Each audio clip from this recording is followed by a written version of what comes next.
to.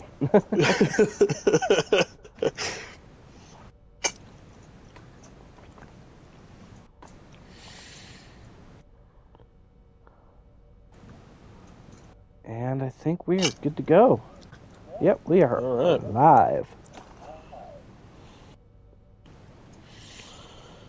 Ladies and gentlemen, welcome back to Two Captains, One Pod. What kind of pod we're in, you decide. This time we have a very special guest with us. Ensign Carter is with us, our good buddy Carter. Carter, say something. Say hi to the people.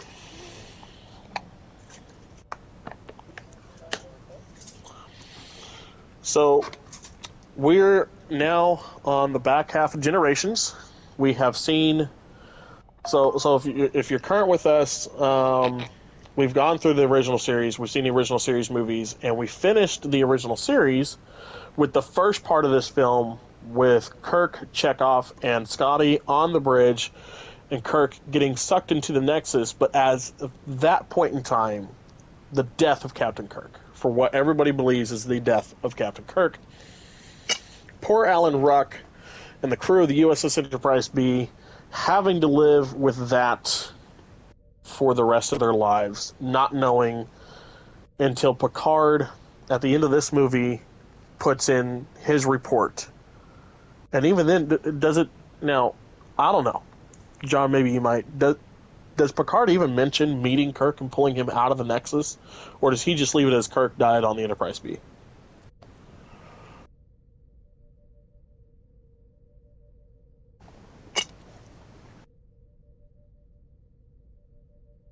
Did we lose John? No, sorry. Okay.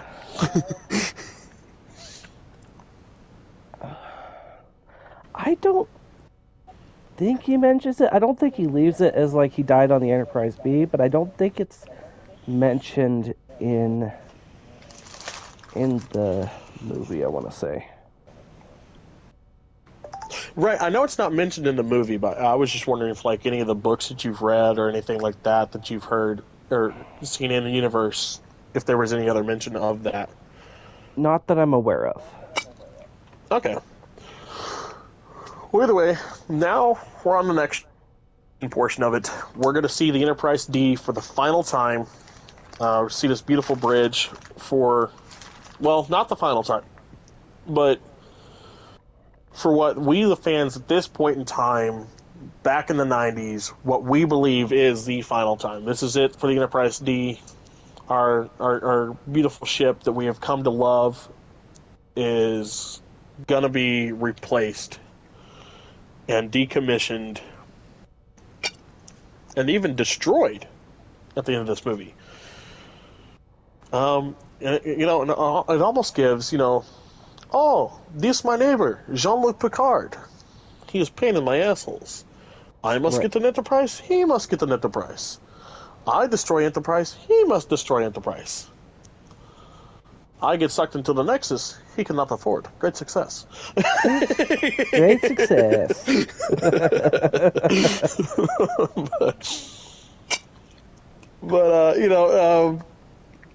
Yeah, so we have to say goodbye to the D at the end of this episode. We get to say hello to the E, one of my favorite designs for the Enterprise line of ships. I love that, the Sovereign class. It is beautiful. I love the little gold dish. It takes me back to the original series when that ship had the gold dish.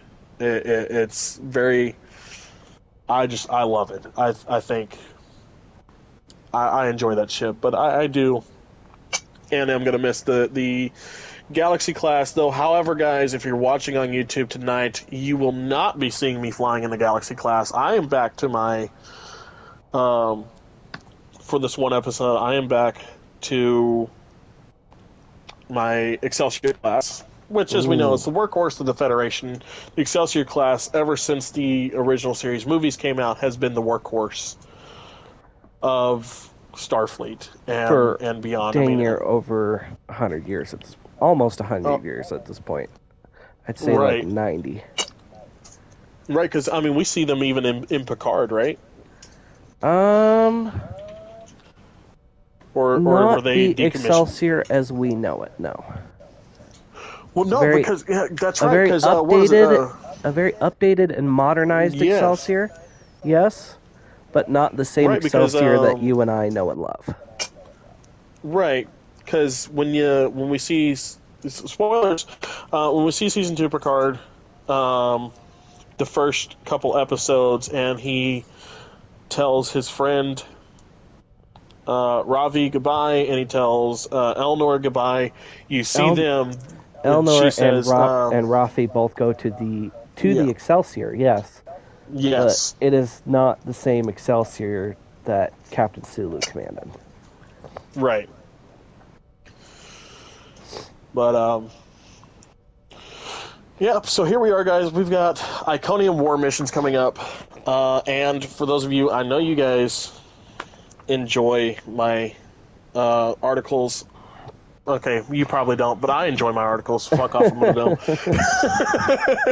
We've got 2 this time, guys. 2. And one of them, I can't wait to get into. I've been sitting on this one for about a week and a half now. Star Trek officially names its most important character, and it's not Kirk Picard. This is a screen rant written by Sean Corley. Now, we have not read anything by Sean Corley on Screen Rant yet, so we have no idea if this is going to be a Chris or a Rachel from Screen Rant. Let's hope to God it's a Rachel. Number 2 comes from Fandom Wire. Jonathan, a writer named Nishantha A. I hope I'm saying that right. This was published April 28th, 2025, so a few days ago. Jonathan Franks, I only wish we found a way to have the one thing that makes the original series superior to TNG. So I'm curious to see what Jonathan Franks said about that. And in all honesty, I think, and this is going to come from me, the original series Stan, the guy that loves Kirk, Spock, and that whole crew, and thinks that Next Generation holds a beat but doesn't hold the candle to that crew.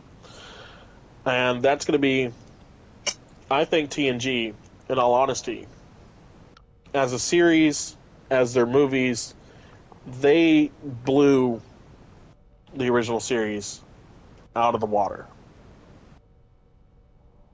in a lot of ways.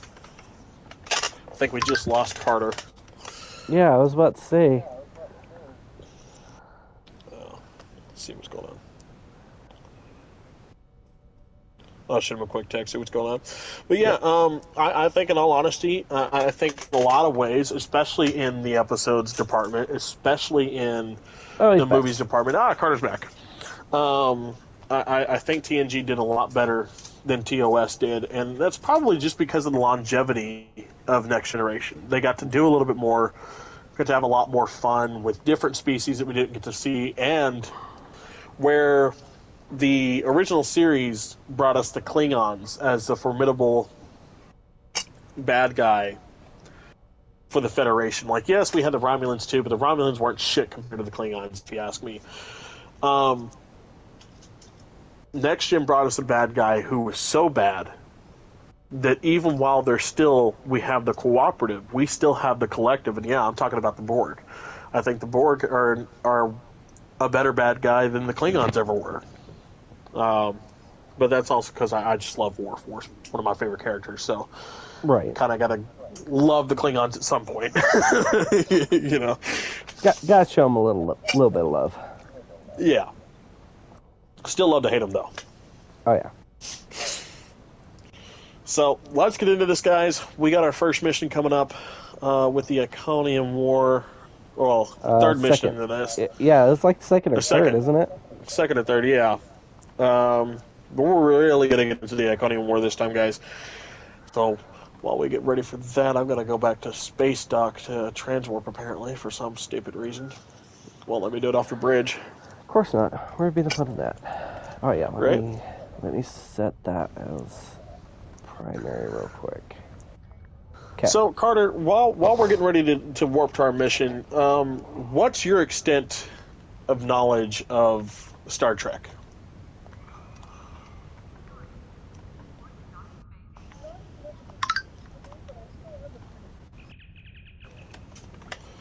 Fair enough.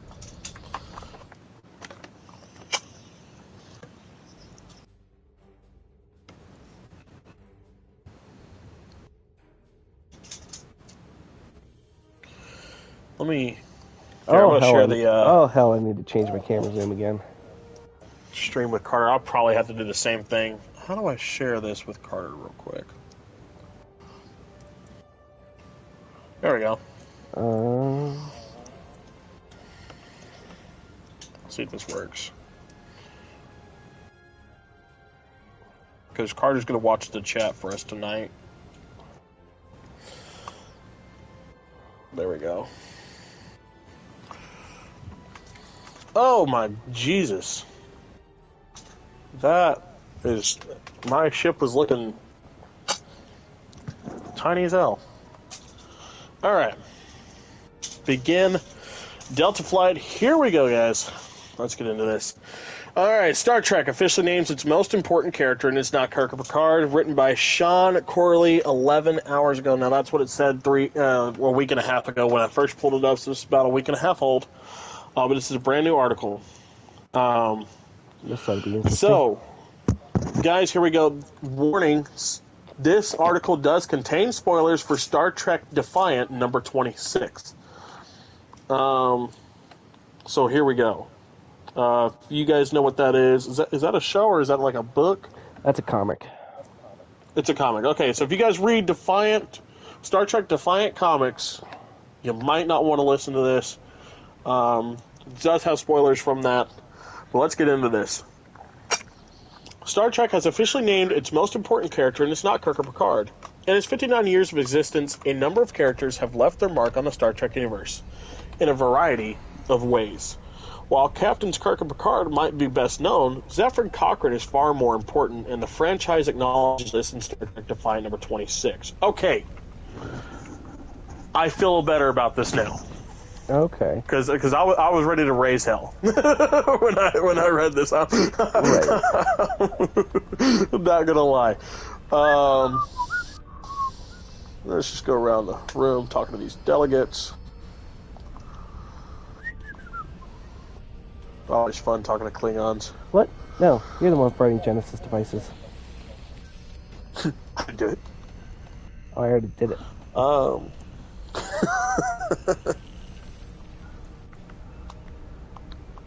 That's interesting. It does not cover the let me click. UFP logo on that one. That's interesting.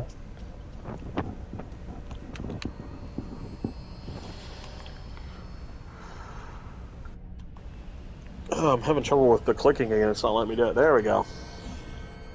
Star Trek Defiant number 26 was written by Christopher Cantwell and drawn by David Tinto. The issue's opening sequence focuses on Zefram Cochrane. Roughly 2 years before he launched the Phoenix, drunk and depressed, Cochrane makes his way to the Phoenix's launch bay, where he is confronted by Lore. Cochrane is ready to scrap his work, but suddenly Lore appears to him, offering him the chance to explore the galaxy. The two shake hands and the galaxy's fate is sealed. The text piece reveals that Lore killed Cochrane 2 years later. Okay. What? Zefram Cochrane, the inventor of warp drive, explained. Secondary bit to this. Zefram Cochrane's work led to humanity's entrance into galactic society. Man, I should probably save this one for a couple weeks from now when we do First Contact. So you know what, guys, we're gonna go ahead and get into the second one then. Because that is very First Contact coded. So we're going to wait till then. I say a couple weeks because next week, what we've decided to do, since we're already in these uniforms, the Voyager-esque uniforms, we're going to go into Deep Space Seasons 1 and 2, get those out of the way, because those are the seasons where they wore the Voyager uniform. At that point in time, in Starfleet, we believe was meant for just space stations before they would all transfer over to the duty uniform, which is the black and grays, which of course as y'all know, my second favorite uniform of all time. So Jonathan Frakes, I wish we'd only found a way to have the one thing that makes TNG the original series superior to TNG. Jonathan Frakes believed the original series far better than Star Trek TNG in this regard, and really hoped the team saw his vision. TNG's William Riker as the resident Casanova with his one-liners and quips, almost like a proxy Captain Kirk. He was a perfect companion to Patrick Stewart's Captain Jean-Luc Picard, who was a lot more diplomatic, and Frakes has all the love for his show. He did mention that TNG fell short of the original series in one aspect. TOS had a lot of banter between William Shatner's Kirk and Leonard Nimoy's Spock, and DeForest Kelly's Dr. Leonard McCoy. This holy trinity of sorts was missing in TNG, as it did not center around any one protagonist. I mean, sure, but I think you'd add. I would say you kind of get that with Data, Geordi, and Crusher. Right. Like, maybe not a lot of banter, but there were a lot of episodes. And even points in the, let's talk about the first time we see the TNG crew on the big screen in this movie. Worf falls into the water because Riker says,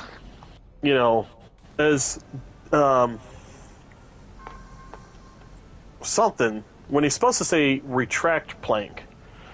And so the plank gets deleted out from under Worf's feet. Remove plank. That's what it says. Yeah, remove plank. And then the plank disappears and Worf falls into the water. Plank number 1. And everybody starts laughing. Of course, Data, our resident android who wants to be so badly to be human and understand humor, is like, why is this funny? And of course, Dr. Crusher, well, it's funny because it was unexpected. So right. Data, trying to be funny himself, tosses Dr. Crusher into the water, and you get one of my favorite lines. Geordi, Data. That was Data. Not that was funny. not funny. And so yeah, I say those three definitely would be. I wouldn't say the holy trinity, but as close as TNG gets for three characters that are bonded together a lot. I am having a lot of lag. I'm bouncing all over the place. Fire your proton packs, kids. The next turn is a tight one. Easy enough for a talented, handsome pilot like myself. Everyone's mom tells them they're handsome, Ferrix. Friendly fire. Ow, I'm wounded. Oh, come on. Oh, shit. I was going too fast. Huh. I is stuck for 10 seconds. So am I. So let's see. Jonathan Frakes is a valid reason for feeling TNG fell short of the brilliance of the original series. Jonathan Frakes is an incredible part of the Star Trek franchise, not just for playing William Riker, but also for directing many episodes across shows in the franchise. He also directed 2 films starring the TNG cast. With First Contact, Harold is one of the best films in the franchise since Wrath of Khan. So Frakes knows what makes Star Trek. Frakes knows what makes Star Trek tick. Torpedoes loaded and ready. We're in luck. Fire in the hole.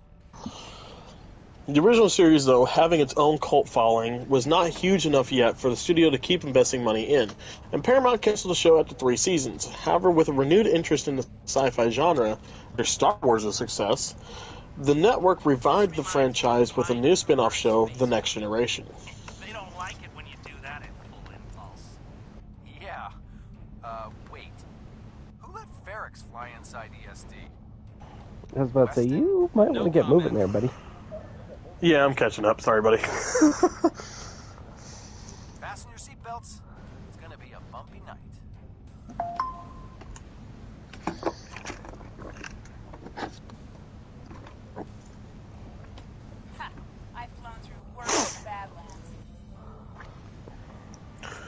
So, Carter, if you had to choose a favorite Star Trek character, if you could, who would that be for you? Whoa, Maral. Watch the paint job there, Tiger. Don't be a rear seat pilot. I think you mean backseat driver. But we're flying, sir. Okay. Well, we're on TNG now, so who would you say for TNG?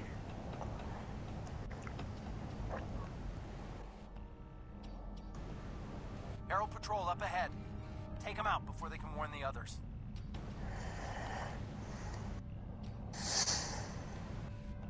Getting in range to take these guys out. I'm jamming your outgoing transmissions.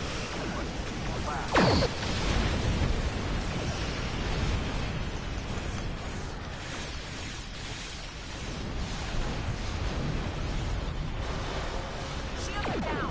We're taking on boarding parties. Damn it. Hang on. I like Data. Data's always a That's solid fair. choice. Take out those heralds.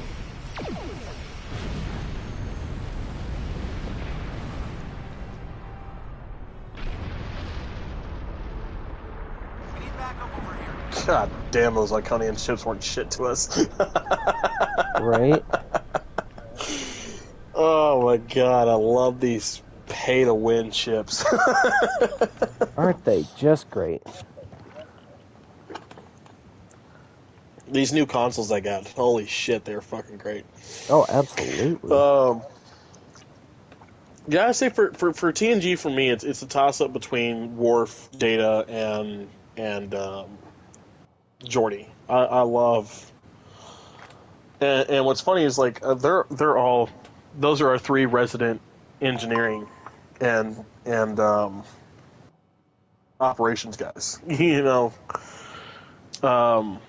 Geordi, our chief engineer, Worf, the security officer, My team and the and birds have Tackle, cleared most of the work, and then but there are still heralds trying Data. to What is officially Data's job on the ship? head toward me. Chief Operations Officer. We can make a push towards the Chief Operations. Okay. And I know he's technically, if something were to happen to Picard and Riker, he would be the next in line to take over too. I do know that. Right, he was second officer. Second officer Yeah. and Chief of Operations.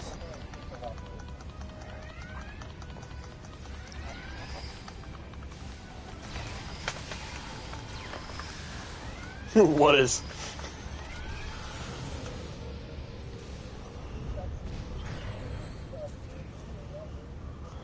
That's great.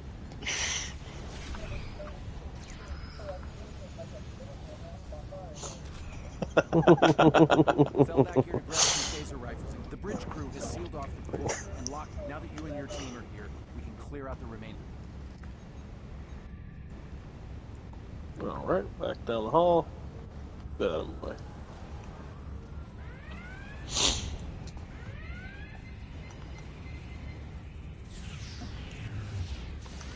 God, the lag is real tonight. What the fuck? I know.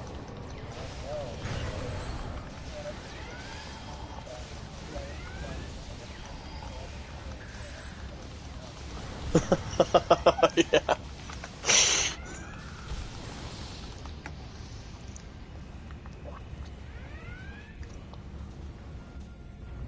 No, we don't go this way.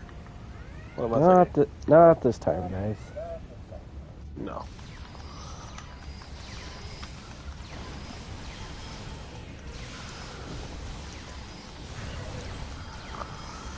I gotta say though, with Generations, getting to see, let's see, we see one crew of the Enterprise, the original series crew. We see 3 of their members. Then we Right. get the Enterprise B crew. Then we get to see the D, and not only that, we get 4 Enterprises by technicality, by retrospect, 4 Enterprises in Generations. That's probably one of my favorite parts, is getting to see the sailing ship HMS Enterprise. Right. And it's such a great way to start the movie. I will say though, however, the somber beginning to that movie with Picard and losing. Jesus Christ! I was standing right next to that guy, and then I got thrown across the bridge. I think that's less of them. Your ship is Everyone. as much as I. But Good job. Picard losing his nephew due to a fire Oh, and having to deal with that you know, that that always somber that always hit beginning. Yeah. And then later, you know, you kind of forget about all that for a little bit as you go through the movie, and then it just hits you again right there as Picard enters the Nexus. hard. Right.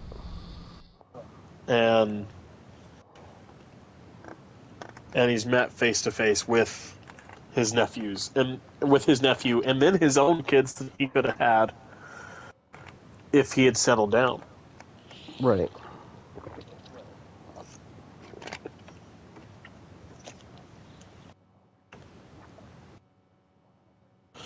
Yes, Generations is a great film for a lot of reasons. I would definitely say First Contact, for the TNG movies, First Contact is definitely my favorite, but Generations is right behind it. I think the only thing that would have made Generations a little bit better is if we got to see the Starfleet, you know, museum and got to see all the iterations of the Enterprise in there. Which I think there was only really 2. Time to pick up the pace, people. Are there only 2 Enterprises in the? Yeah, because the C won't be there because the C was designated lost in space. Just the A Right. and the D. Yeah. That's it. So, okay, do you have a timeline of what No, happens no. to the 3, B and why 3. it's not? 3. Okay, because the B's there as well. No. No. NX is there. Target the ship. Okay. In her refitted form. Gotcha. Which again, I've been seeing, so- you know, As far as the Enterprise B goes, there's a couple of different ways you could quote-unquote look at it. Either way, she was destroyed. I don't remember them off the top of my head. gotcha. I will have to look into that and get back to you on that one.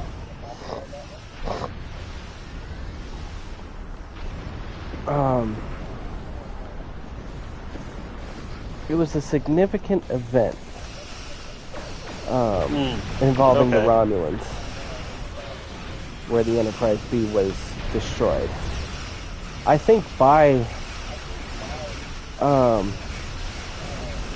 Captain Harriman.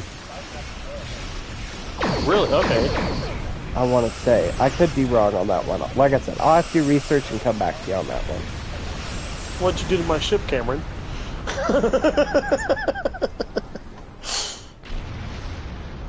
Again, for those of you that don't know, yes, Cameron from Ferris Bueller's Day Off is Captain John Harriman, Of the USS a.k.a. Enterprise Alan B. Ruck. On it. Iconian energy Well, I guess there's no taking the miles off of that one, is there?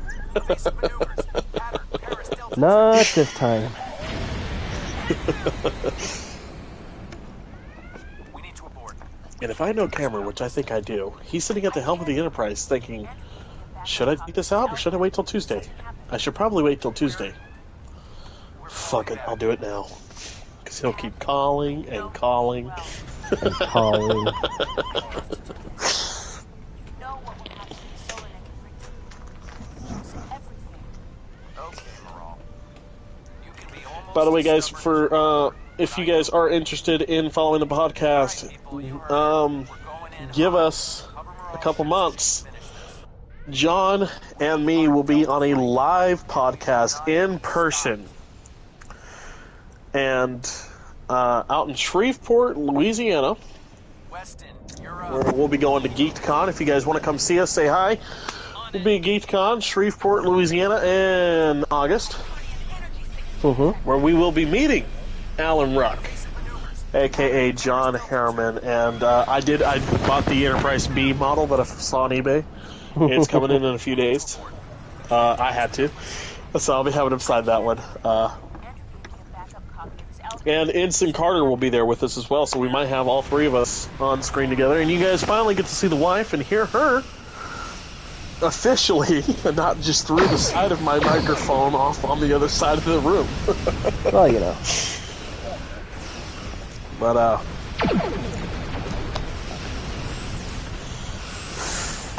and, Carter, we're... You said what?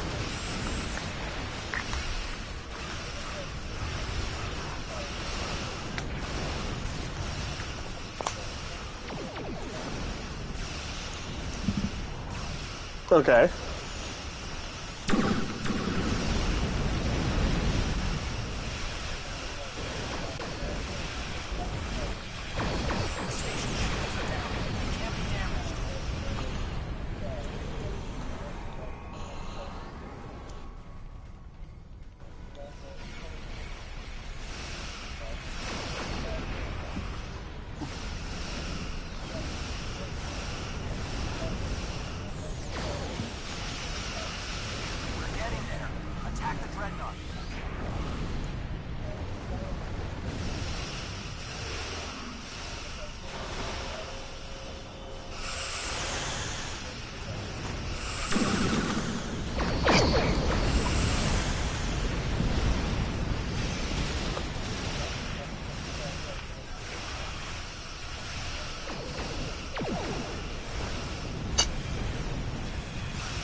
Okay.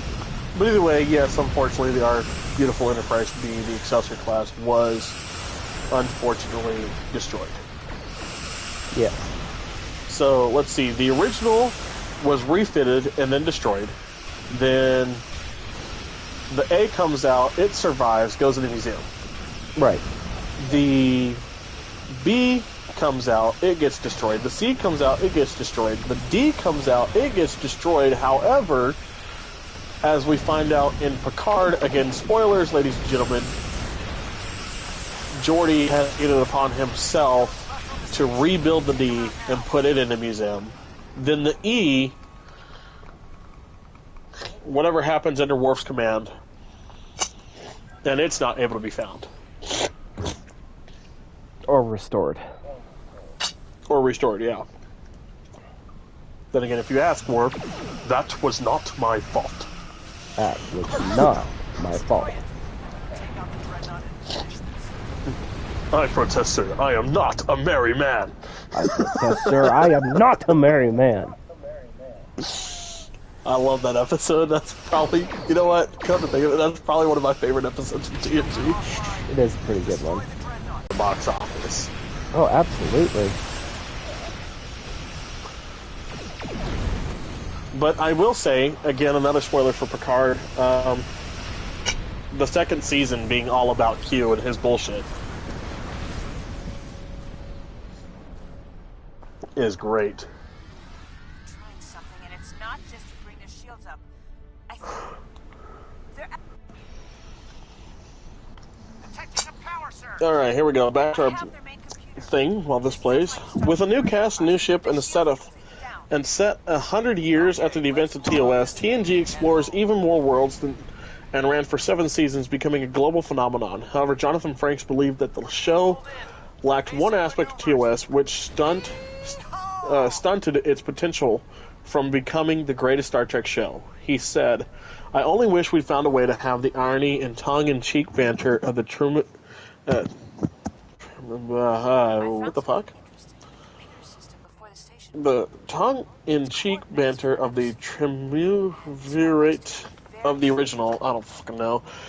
Picard, Patrick Stewart, Data, Brent Spiner, and Riker should have that. I grabbed everything on it I can find. There we go. I'll transfer the files to Captain Howard at Alliance Command. Maybe he Should have that. We had our own relationship, but there are moments between Kirk, Spock, and McCoy that I've always envied. That's a small complaint in the show that I was very proud to be a part of. Right. But I understand why they couldn't do that, because Data is 100% an android. He wouldn't understand most of that. Now, there is a lot that comes at Data in the aspect of you're an android you don't really understand. And that comes from all the crew. I mean, that's not just, that doesn't just come from Geordi or from Dr. Crusher. I've seen it come from all of them, from all angles. Right. So, I think they had it, but in a different way than what the original series did, which I think further sets it apart, in all honesty. Because with that show, if they had copied and pasted that, per se, I think it would have. I think a lot of people would have looked at it as like, "Oh, you're trying to be the original series," and given up on the show at that point in time. I mean, I might be speaking for myself here, but I would have seen it as a cheap, redo of something that, Right. Where are you at? Finally got a specialization. I sat there and going through my inventory real quick. I'm catching up. But I do say, if TNG had something like that, because with TOS, a lot of the things that people remember about TOS is very much those one-liners I'm beginning now.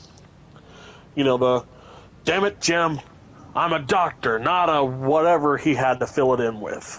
Or Spock's fascinating.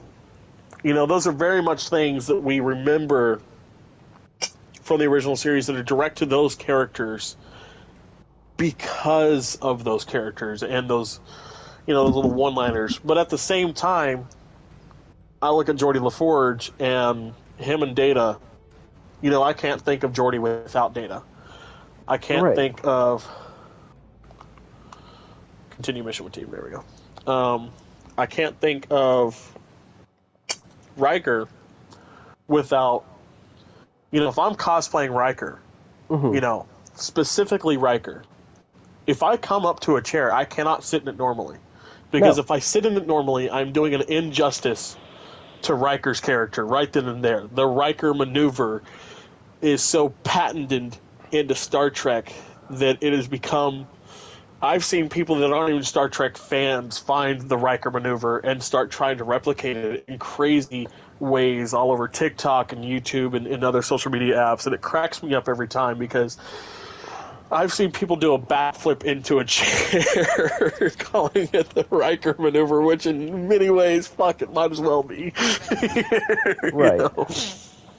I think given the room, Riker would try that shit.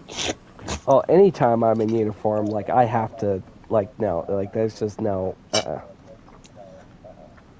Yeah. I have to find a creative way to get into the chair. Right. And... Even if I follow my face. and then it goes even further. Picard took a line that William Shatner had said only a couple times in the original series and made it his. Because we had heard engage before on a starship by many captains. But when Picard did it, let's see, Janeway has said it, Cisco has said it, but when Picard says it, it's something, you're like, oh my god, he said the thing. Yeah, he said the thing. It's the, it's the two-finger point with the thumb out, your pinky and your ring finger in, your thumb out to the left of the rest of your fingers, and the two-finger point, and then engage, or even make it so. Those were things that were very that again set TNG apart from TOS. They have their one-liners as well. So I kind of agree with Jonathan Frakes here, but I got to be honest, Riker, you're not making a lot of sense because in a lot of ways you guys were a lot better than TOS, and in a lot of ways you're not. Just like any show. I mean,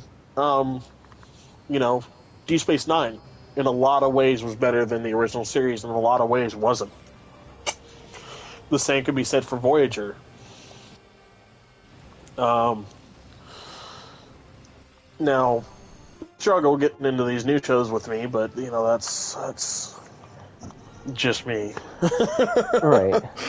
But and the fact that they really haven't been around as long as Next Gen and the original series. Like Next Gen, we're coming up on the 60th anniversary next year for Star Trek: The Original Series. Will be the 40th anniversary for the Next Generation. 32nd or 33rd for Deep Space Nine, and 20-something for Voyager within the next year. Enterprise now is getting cemented into that because they're up to 26 years they've been around now themselves. Well, or 24 years this year, 25 next year for them. They'll have been around. So even Enterprise is starting to get into that, but these newer shows, they've made their footprint on Trek, but they really haven't made a footprint. It's more like, yeah, they were on the, they made it to the moon, but they're not Neil Armstrong. They're not Buzz Aldrin. They're not Apollo 13. Right. But they made it. They made it to the moon. Eventually one day, they might have something like Discovery had, the way that ship could, what is their warping called, or their moving thingy called? With the little animal. One more time? Flips. Discovery, the way they do some things. The tardigrade. Yeah. Discovery, that's definitely a Discovery and a Discovery only type thing. Mm-hmm. Where they can move through time like that. Lower Decks sure has made their mark. Strange New Worlds is still making their mark. And I got to give it to Lower Decks to step into the footprints of the crew that should have been the original series crew. And for number one, whoever's playing number one, to step into the boots of Majel Barrett's original character before she became Nurse Chapel. And Ethan Peck taking on Spock. As much as I have not seen it, and as much as what I have seen on Discovery I did not like. Not to mention, I've heard. Oh gosh, I can't remember the actress's name, but not to mention Uhura. Right. Cadet and even Uhura, the guy that's who playing becomes James Kirk. Ensign Uhura. Right. And the guy that's playing James T. Kirk. I mean, those guys. Right. Yes, you can say it about the 2009 movies, right? You can say, oh, it's hard for them to do so, but at that point in time, they had almost all of them to talk to. The only two that they really didn't have to talk to were, DeForest Kelley and James Doohan. But they had the rest of the cast to talk to and to get down and make, to kind of help cement their characters. They've had Walter Koenig on set. They had William Shatner on set. And as we know, they even had Leonard Nimoy in the movie. And they would talk to these actors that were portraying their characters and, try to teach them the best they could. And this new show, they don't have that. And, for a lot of them, they have 3 left to dwell on. And so to step into those boots at this point in time has got to be a difficult thing to do because... Well, in Strange New those Worlds names also just introduced Scotty as well. Right. And with them playing characters that are so cemented in Trek that are... it's hard to do them in any capacity because if you do one thing wrong, the fandom's coming for you and they're coming for blood, Yeah. It's so, I got to give them their props. I do. Oh, absolutely. Whether I'll like the show or not remains to be seen, because I'm not there yet. I will get there, and I will eventually watch it. But where did you go? Because I don't see you anymore. Hit the side button on your tricorder, and it'll point you in the direction to go.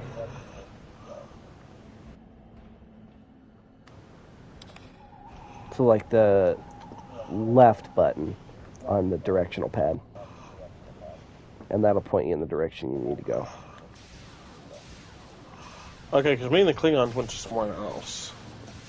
Yeah, no, we're supposed to split up from the Klingons. Oh, shit. Okay, well, I went the wrong fucking way then. Hold up. I had to walk back a long way. Something like that. Yeah, the Iconians.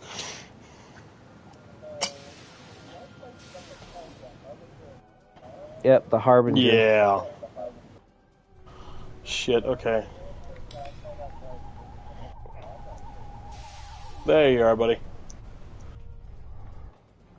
Yeah, I could definitely I followed the use some Klingons help. because I didn't see where you went. Right. Let me regroup my bridge officers real quick. Make sure they're following. There we go. Alright, let's go kick this thing's ass. I can't wait till I get Seven's dual pistols again. I know it's not for a while, but fuck, they would be so useful right now. Oh, yeah. Suck it, Harbinger. Oh shit, she's got me!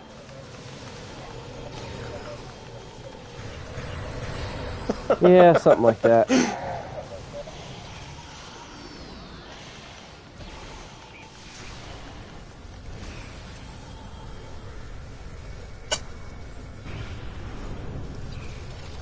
I thought we killed this thing. Why is it still kicking my ass? Stupid area of effect bullshit. Yeah. Getting stabilization.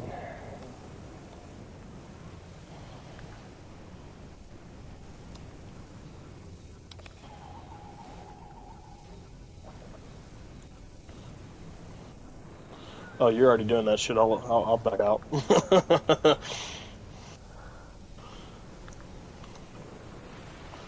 Done. Yeah, like continue on with the other series and stuff like that, and like their one-liners. Like, you know, Janeway's definitely got a few one-liners of her own. You know, and Cisco and when it comes to Deep Space Nine, you've got so many, especially with Quark and Rom and Odo. Right.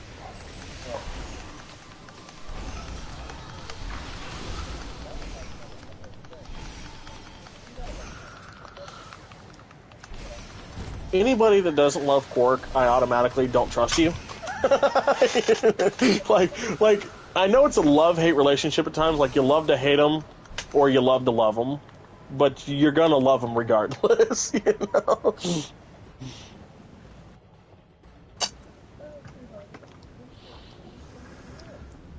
He is, and I would love the chance to meet Armin Shimmerman, who portrayed Quark.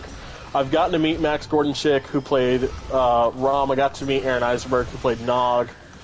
Both those guys are just absolutely sweet guys. Unfortunately, Aaron Eisenberg has since passed away, which again was quite devastating to me, with having got to know him. But Max Gordon-Chick, I remember he'd asked me when I met him, because he wanted to sign something, you know, special to me, but he goes, you know, hey, have I met you before? Have I signed anything for you before? I said no. He goes, well then, can I sign the typical Ferengi signature then? And I said, absolutely, I'd love that. And he says, wishing you much profit is what he ended up signing on my my autograph. But it was really cool that, you know, he was like, you know what, I've got to do this instead. I've got to do the typical Ferengi thing. Right. And just a very, very sweet man. gives very much a grandpa vibe when you meet him. That makes a lot of sense, actually. Oh yeah. Oh shit, I'm down. I did not, but I got a hug from Aaron Eisenberg. No, not by any means, though.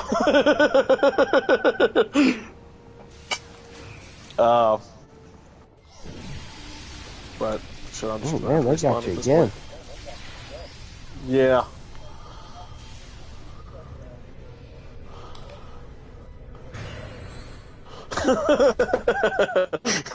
No, I don't believe so.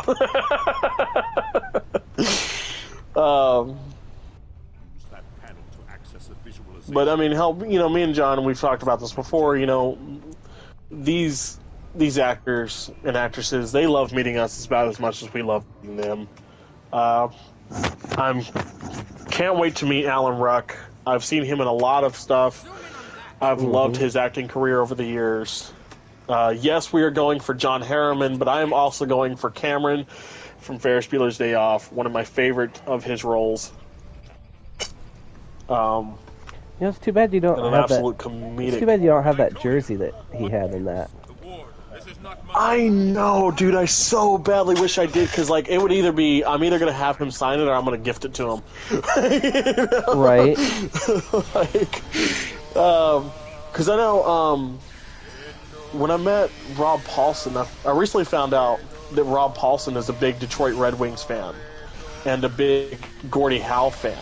And for those of you that don't know, if you've seen Ferris Bueller's Day Off, the jersey in which Cameron is wearing is Gordie Howe's jersey for the Detroit Red Wings. So I've been wanting to get one so I could gift it to Rob Paulson next time I see him, because he said he doesn't have one, but he wants one. And I'm like, well, I mean, you could just go out and buy it, but you know what? Fuck it, I'll gift it to you. Right.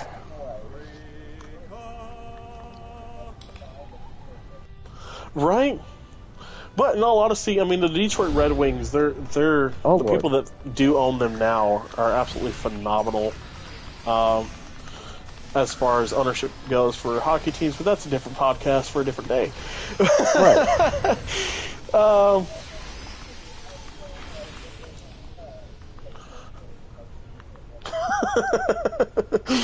But yeah, I'm very excited to meet Alan Ruck and see what meeting him is going to be like, and to do it with two of my best friends, it's going to be great. Having you guys there as well.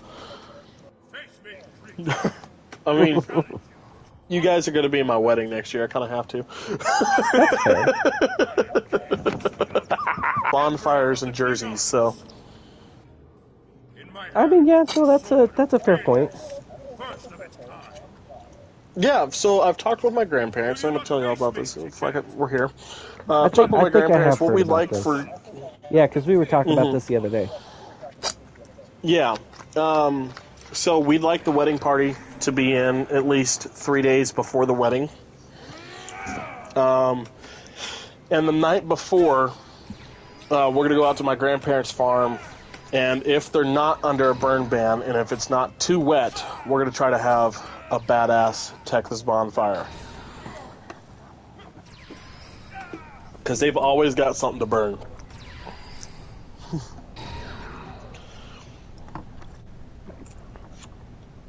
Well, if it's too wet, we can't make it down the driveway, and that's a bad thing.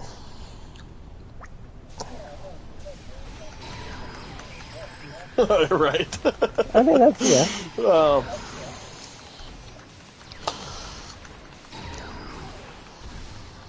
But yeah, I finally got the confirmation from my grandparents a couple days ago. They have no problem with that, just as long as it's not everybody at the wedding. So I was like, no, it's just going to be the wedding party, my groomsmen and Hannah's bridesmaids, and maybe my parents. Yeah. Yeah.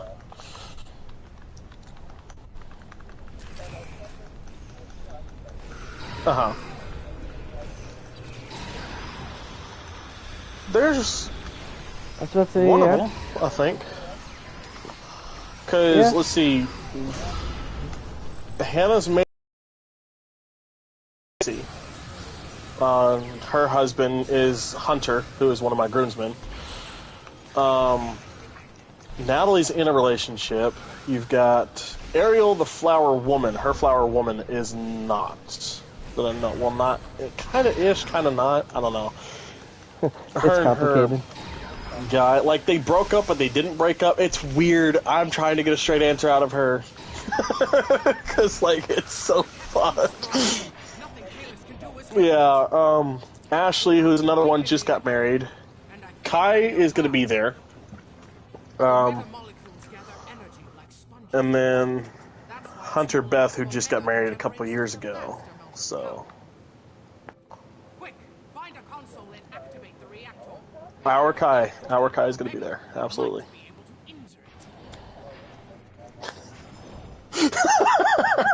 Wow. You'll be fine.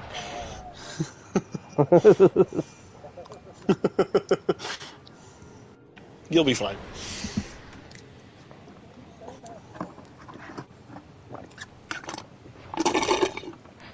Boy. All these damn Klingons in the way. I can't fucking get the thing to go. Yeah, I know. They were stuck on you, so I went ahead and did it. Yeah.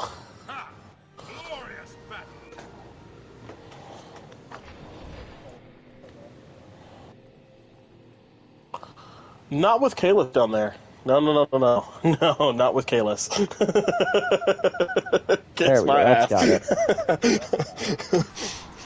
Later in these missions, we have to fight Kalis, and I'm good to do that only once.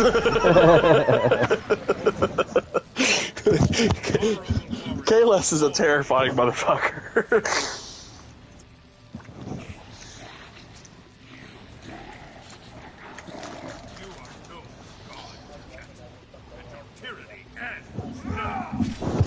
Dude, I've got one, and they are awesome. But the problem is, unless you go through like an actual like bladesmith, most of the time you're gonna find a straight back, and I don't want the straight backs. I want the curved back like they're supposed to be.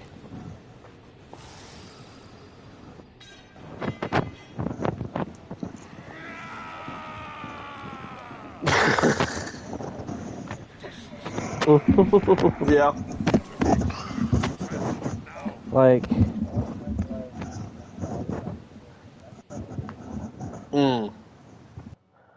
I mean, the straight backs, I mean, like I said, like, it wasn't the one I wanted, but. Yeah. It's still not horrible by any means. No, it's not. And when I get the chance to meet any of the Klingons, like Galron or Martok, I'm gonna have them sign that and then have it as a mantelpiece in my house because why not? Right. I'll have to get Worf to sign two things then, because I'm gonna have him sign, of course, my technical manual for the Enterprise D. But I'm gonna have to have him sign the Batleth, of course. But I'll tell you one blade I would love to have that's Klingon is the Katanga, the little knife they have. Oh god, what's that thing called? Is it not the Katanga? No, that's a class of starship. A Decatog. Yeah, or you talk about like the thing that Worf has in First Contact? No, I'm talking about like the Klingon like service. The little knife that like pops out the two little blades. Yeah. Yeah, that's the Decatog. Yeah. Now, the other Klingon blade that I want is the Meklet, which is what Worf had in First Contact. Oh, yeah.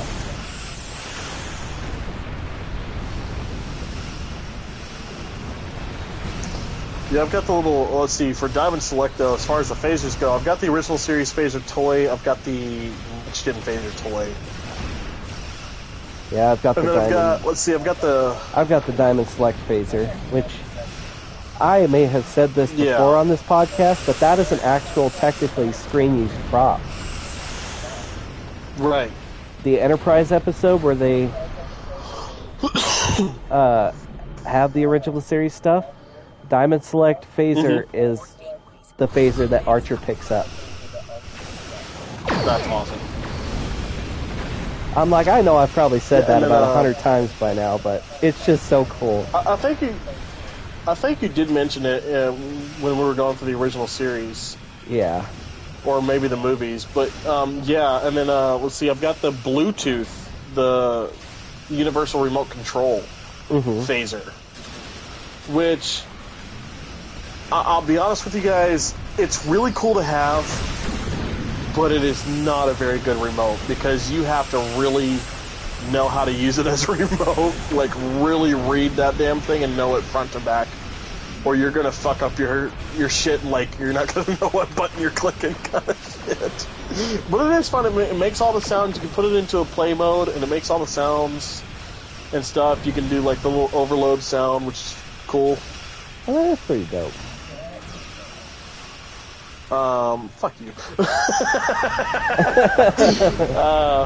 And then I've got the Bluetooth communicator from the original series, which that is a lot of fun. They have pre-recorded voice lines in there for all the crew except for Captain Kirk. So if you get that, you can hear Sulu, you can hear Uhura, you can hear Bones, you can hear Spock, Scotty. It has pre-recorded lines from all of them. I want and then the Bluetooth communicator from the Next Generation. Yeah, I was about to say that's the only one I don't have, and I definitely want that one too.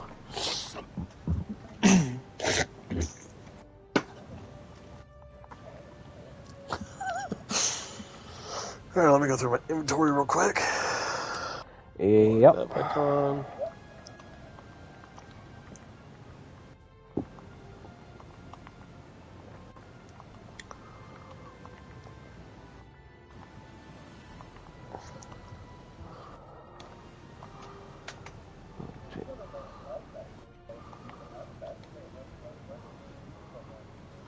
So was I.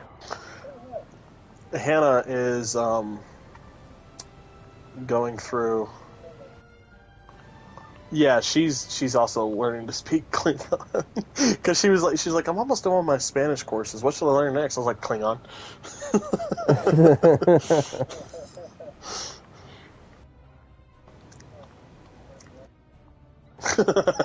Oh shit.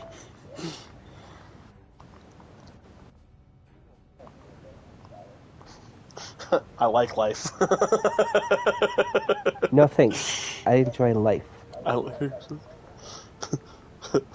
thanks. I choose life. I choose life. That was it. Okay, let's take a look. See here.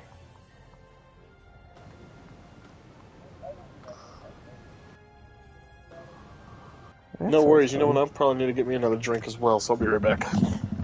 Inventory. Well, we're sitting here upgrading stuff and whatnot.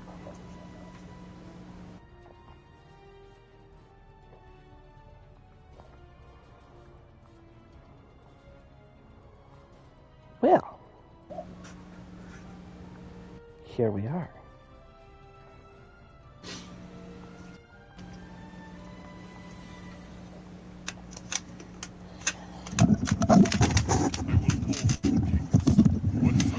Okay, I am back, and you know what? I have to add something here.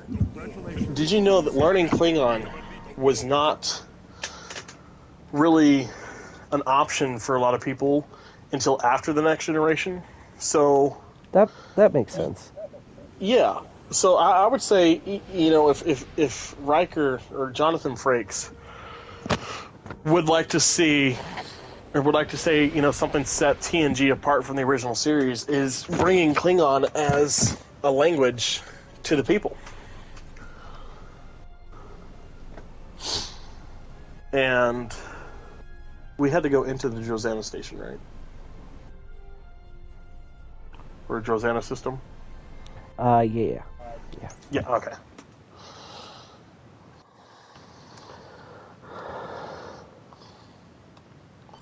Welcome to Drozana. Shut up, filthy freaking praying. Jeez. I know. At least it's not what's his face, Modron or. Oh God, Modron.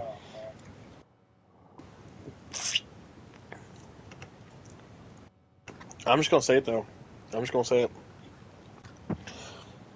Josanna Station is overpriced. It's all about that Ferengi greed up in here.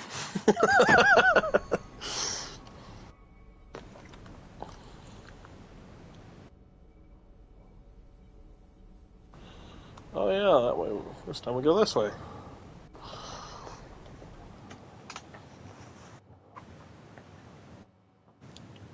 What the fuck?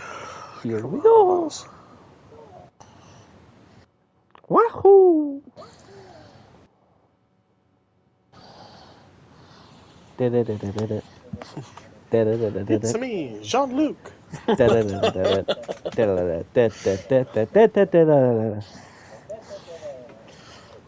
There are 4 lights. There are 4 lights. No, actually, Picard, there were about 15 stage lights. Plus those 4 lights. So there was like, you had the number off. Well, bollocks. Well, merde.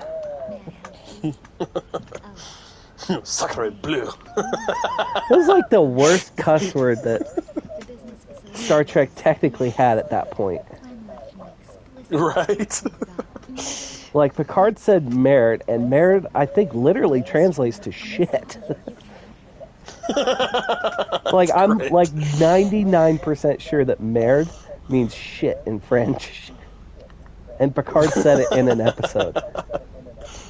That's awesome. I merde you not. Not so fast.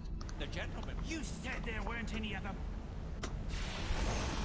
Oh, Nausicaans.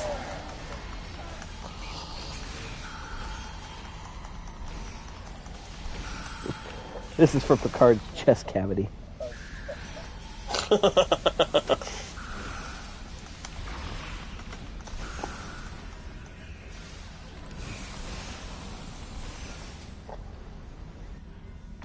How did you get in here? His fortress was impenetrable. Door was unlocked. Son of a bitch! Son of a bitch!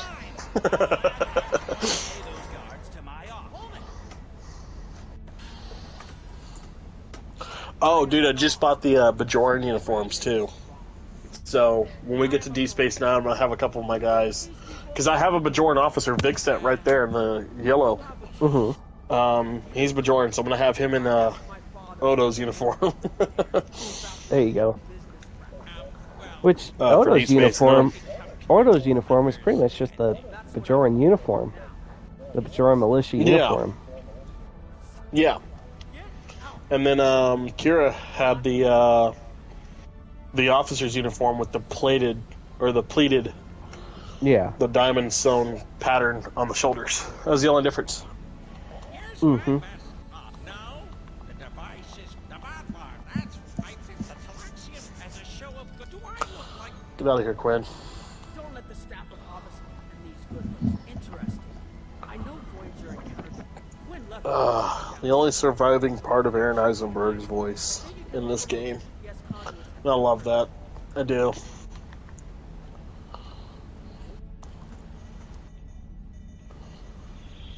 Now that the power flow, the controls are.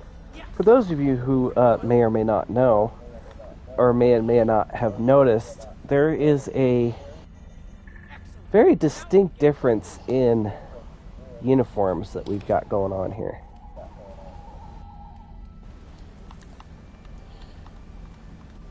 So as you can see, Chris here is in the classic next-gen uniform, while a couple of us are in the, what would be the Deep Space Nine Voyager uniforms.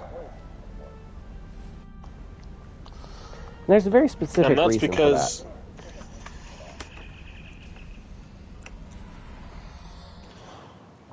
And what's that reason, John? Please tell us. Well, so during the production of Star Trek Generations,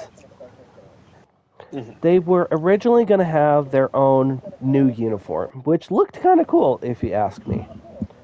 I mean, it was kind of a double-breasted thing, kind of like the Monster Maroons were. The Okay. pips were moved down onto the right breast, kind of like you see in the future uniforms, say of like All Good Things or something like that. Okay. But Okay. it still had the red, like the colored bottom and the black top. But the big difference was it had stripes on the sleeve. Oh. Yeah. Okay, If you you're gonna look, have to send me the concept art for that because I would love to see that. I didn't know anything about that, honestly. yeah, I think I've got it here somewhere. And if someone doesn't make me this uniform, I'll be mad. I haven't found. I have looked everywhere. I have not found it. That is unfortunate. I have not been. Like, you can find it on the freaking toys Yeah. for that movie. Here, give me just a second, and then I'll send you. Really? So, like, if you look, and the collars were supposed to be colored too. Oh man. Am I about to be mad that this uniform was never made? Possibly.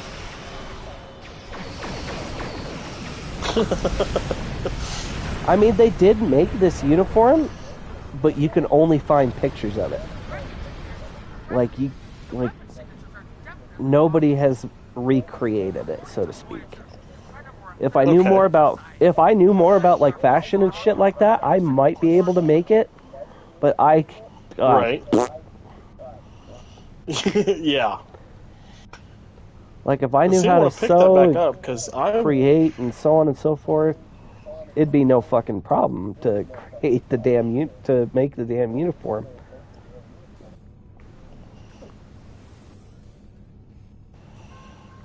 Ah, this asteroid cluster. In the donut.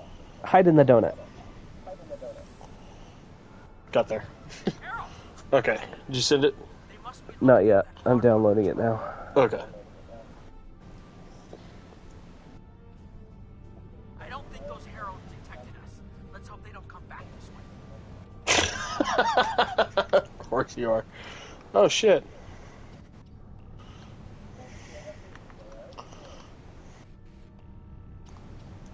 But yeah, so like originally, so originally what I just So what sent you prompted was, them not?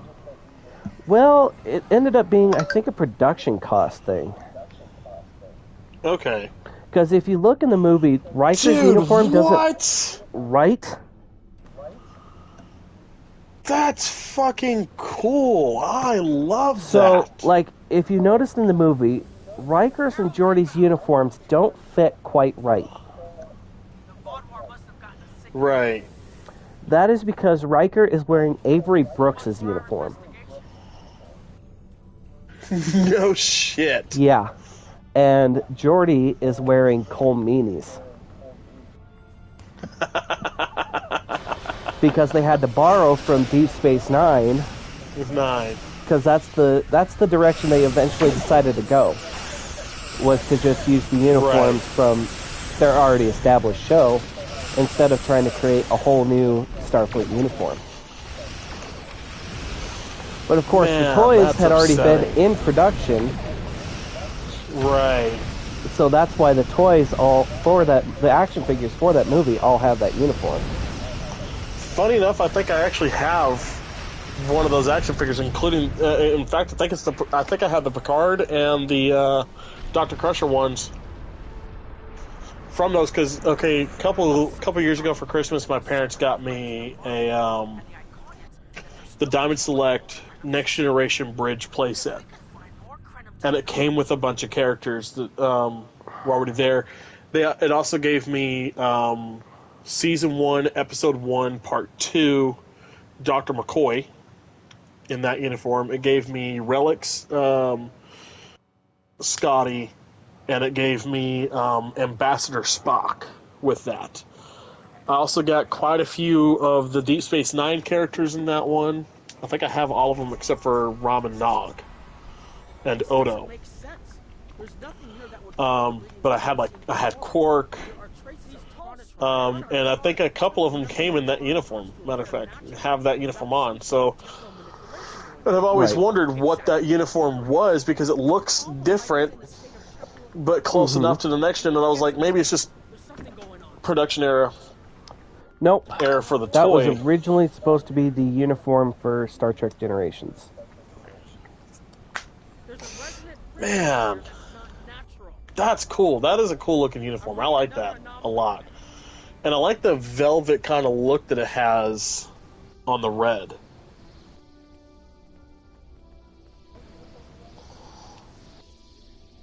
Send it to you. Hold on, let me. Which, I mean, I think once it would have gotten to the actual movie, I think it would have looked the same as, like, the regular next-gen uniform. Like, the red would have looked the same. Right. You know what I mean? Like, the material would have looked the same on camera as the TV uniform. Right. Right. Because, again, as we all know, I mean, the original series uniform was not supposed to be gold or yellow. It was supposed to be that off-green color. Right. But they just left it. I need height.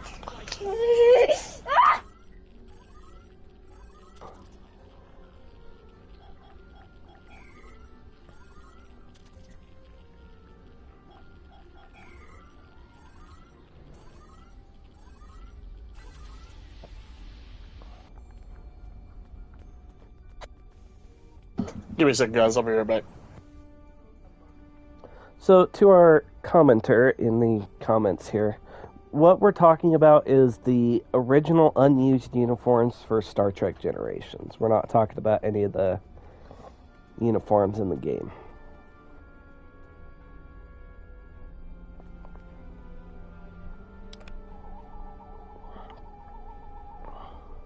The only other place I... There, behind those rocks.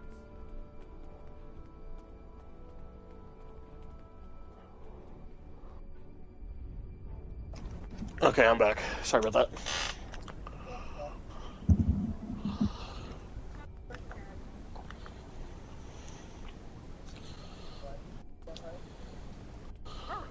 Because she just got a bath and was trying not to get dressed.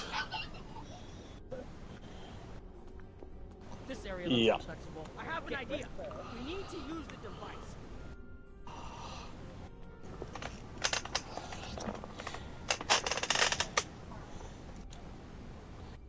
Here they come. Shit.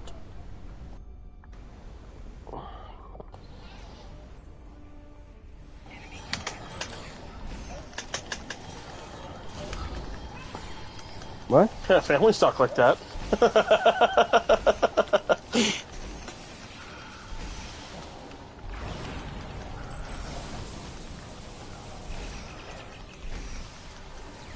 Man, all my abilities were turned off. No wonder I've been on the struggle bus.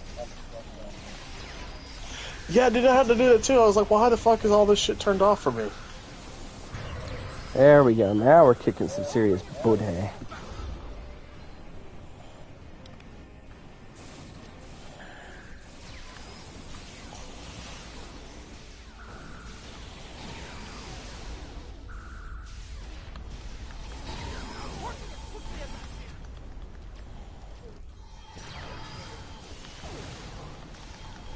Oh, for my D Space Nine character that I have, that I built, along with the Picard, or with the Next Gen and the original series one, I called the, what's it called? I called the Defiant the DS9er. Nice. USS DS9er. Because it's like, I want something that's going to mean something. And I was like, you know what? Let's call it after the baseball team. I mean, that's certainly one way to do it.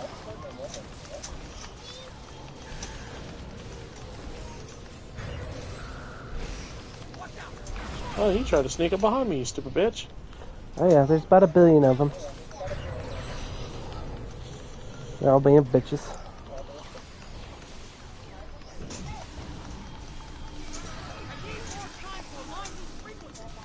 But yeah, I mean, I'm kind of know you need upset more that those time, uniforms didn't make it to, you know, their final stages either. Because I agree, Yeah. they do look kind of cool. And I'm like, I need to And find it like is a seamstress or something. I need to have them make that a reality. right. And it's very much, I mean, you can very much tell that it's supposed to be kind of like a next-gen Monster Maroon, which I Right. love. It's a callback to a great uniform, but also at the same time, I do love the gray and blacks that we did get later on. Right. I mean, I would have As been well. fine with like a like them doing that and then going to the gray and blacks. To be quite honest with you. Right.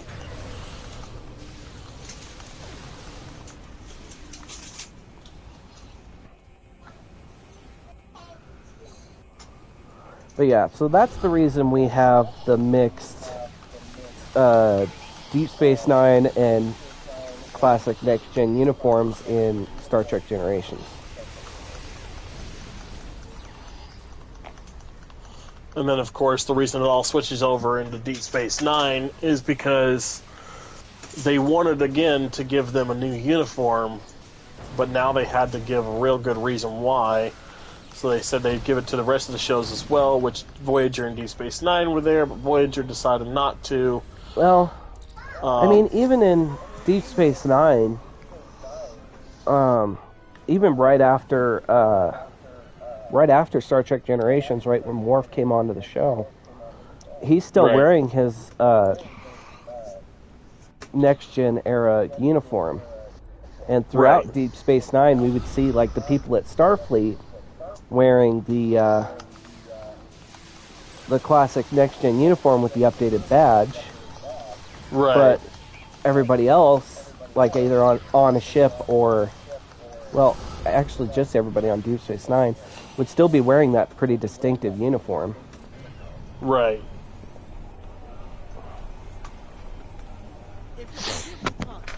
Which I think that was just due to, I think that was pretty much just due to budget, to be quite honest with you. Right. Right.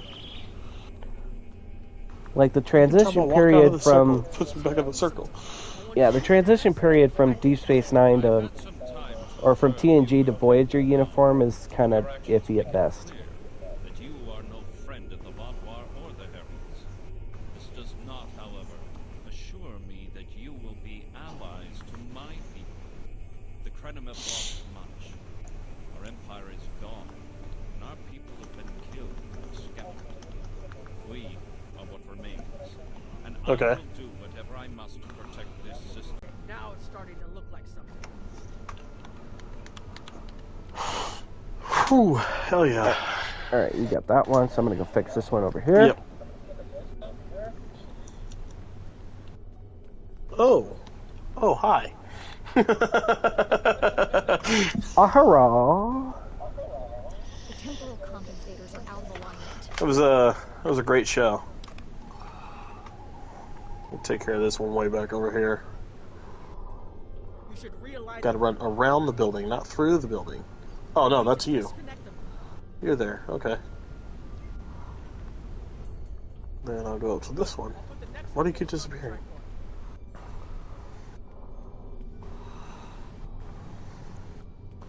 I'm gonna walk right through this guy. Yeah.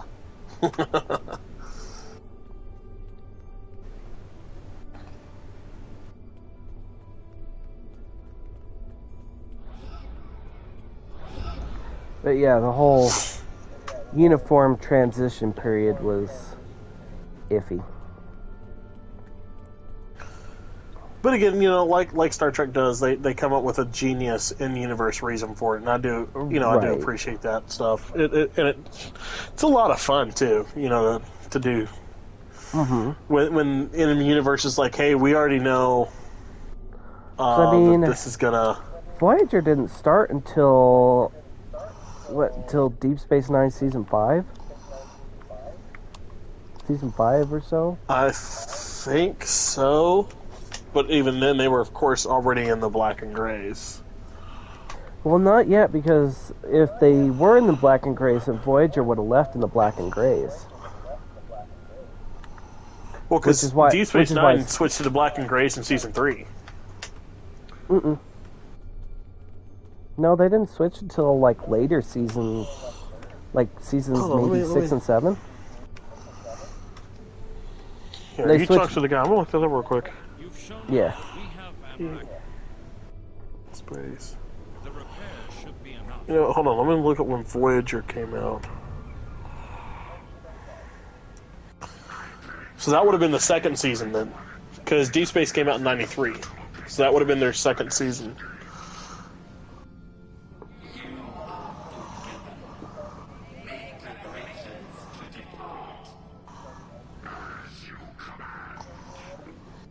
Okay. Because yeah, they were still using the quote unquote Deep Space Nine, like the space, like they had switched over fully by that point. Yeah.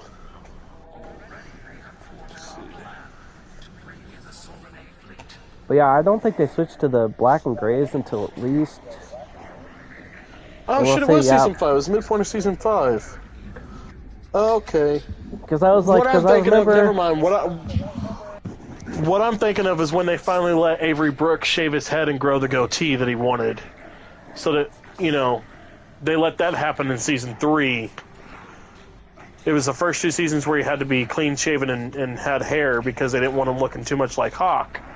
But he was most comfortable that way, and he finally got him. Well, that happened in season 3. That's what I'm. Midway through season 5, where they get the black and grays. Okay. Because yeah, because I was wrong. Fuck me. well, because I was thinking, I'm like, because the original series crossover episode I think was in season 5, and they were still in the Yeah. black and Yeah. department color. And then Right. later on in the season, they switched to the black and grays. To the black and grays, yeah.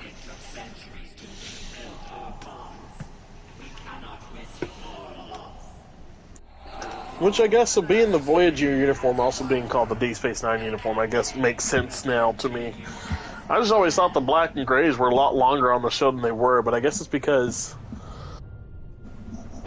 I don't know, I've watched the series a lot, and I just typically tend to stick to the later seasons of Deep Space Nine, because don't get me wrong, I love the first few seasons, but when they get to the black and gray uniforms, that's when I feel like they really take off. Well, I mean, I don't think Deep Space Nine switched over to the black and grays until First Contact came out. Right.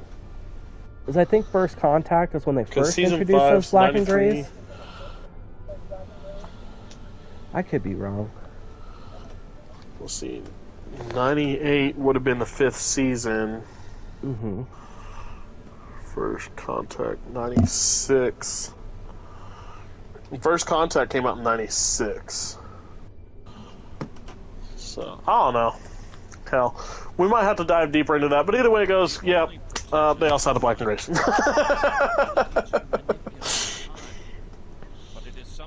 I think it took a while for him to get it, but I know that's the reason they switched, is because... Yeah.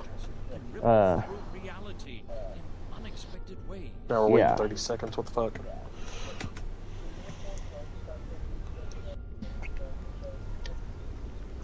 Right.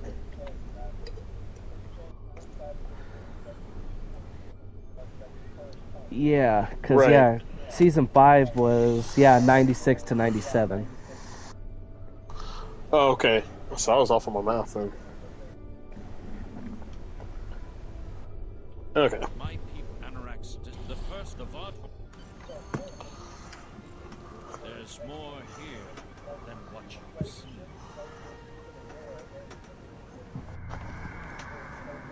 Hidden the entire Right. planet? Right. Yes, we removed ourselves from the time stream to stay alive. With your help, we can change everything. You hid an entire planet, but you can't build this. That makes sense. Okay. We have the plan. Hey, we got a bunch of these. You guys want them? Fuck it. We have shipyards, workers, and all the materials you could need. Precisely. We revealed ourselves Right. to you as a gesture. Right, I mean, I always felt those uniforms looked a little, like, I guess, practical would be the term? I guess? Yeah. Yeah. Heralds are gone. It's safe to reset with our time and contact our ship. Well, that's what I mean by practical, is like it's more...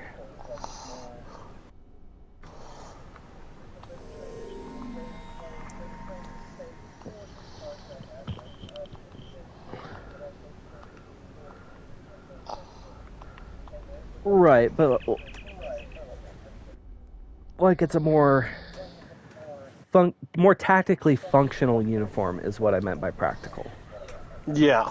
Yeah. Temporal mechanics is not a complication we need.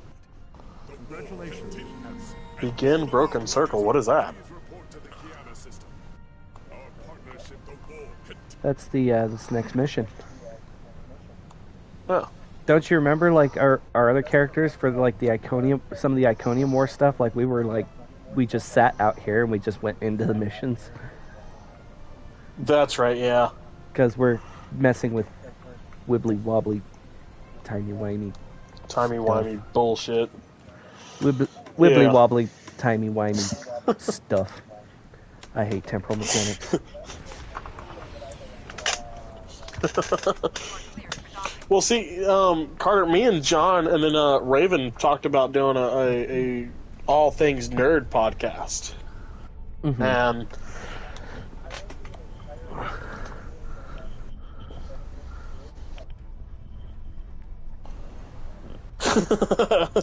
I mean, you know, I think Doctor Who, in and of itself, as a fandom, should get more than one episode because.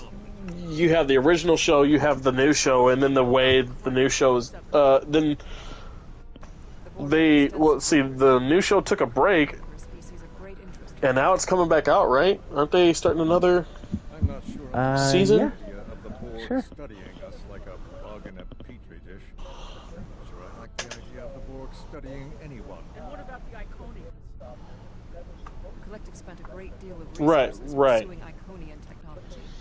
They believed the species to be extinct. They were incorrect.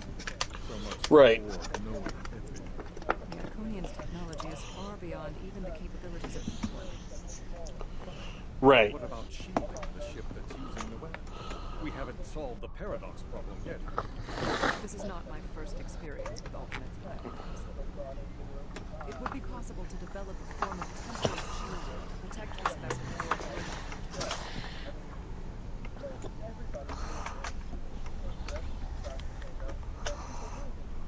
Right.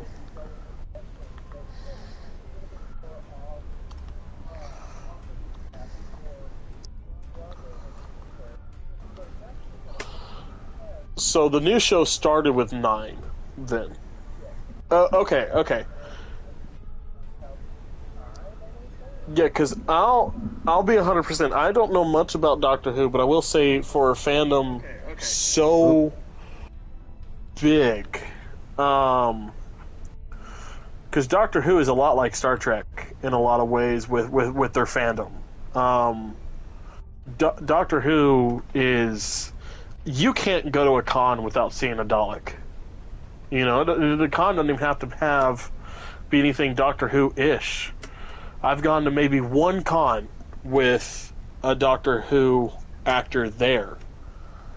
And of course, that time I saw a shit ton of Daleks. But like, I've been to about 15, 20 cons, and I've seen a Dalek in almost every single one of them.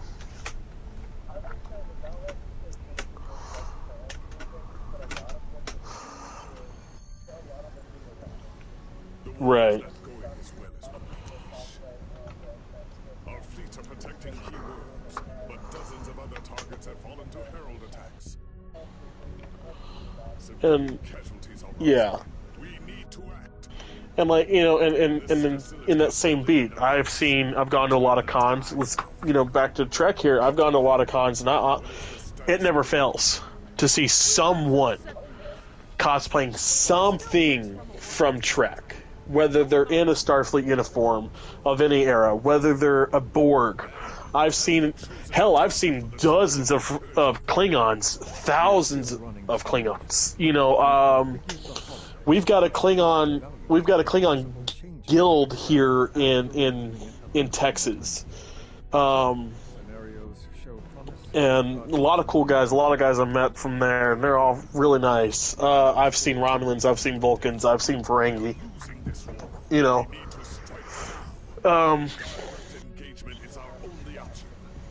Oh yeah. Every ship we can muster will be a part of one massive strike against the Right.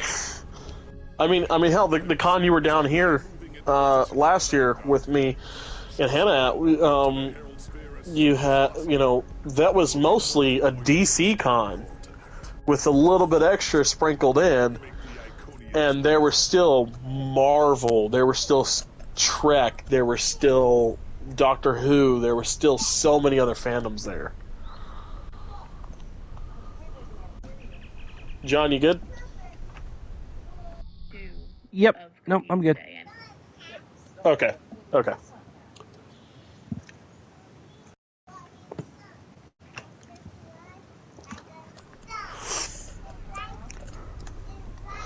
But yeah, that's why like I'm 100% down to doing all things nerd podcast. I could talk for days about all the nerdy shit that I'm into.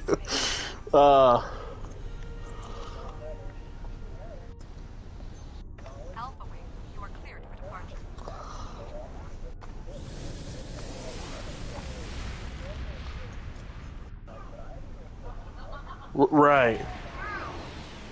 Right.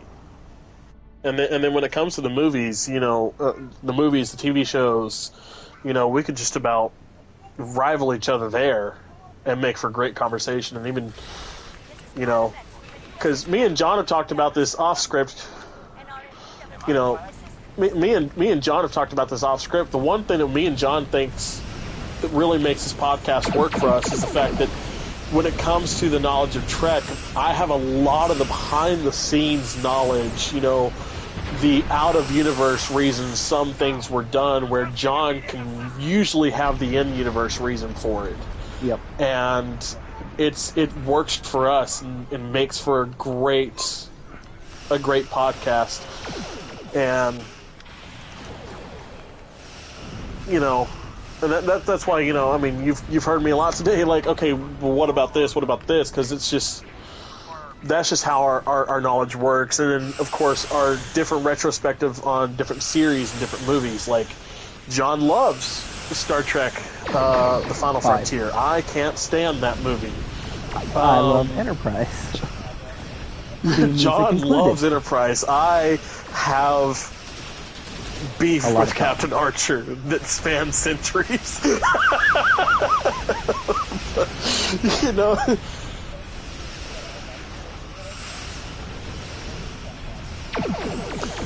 See, like I said, my biggest problem with Archer, 100%, is the fact that one moment he's like, yes, alright, I fully understand. I totally see where you guys are coming from. You will have no issues out of me. And then the next second it's like, back to season 1 Archer, fuck the Vulcans, them pieces of shit, fuck you, fuck you, fuck you. And I'm like, dude, didn't you just learn to listen to people and now you're like bashing people's heads in again?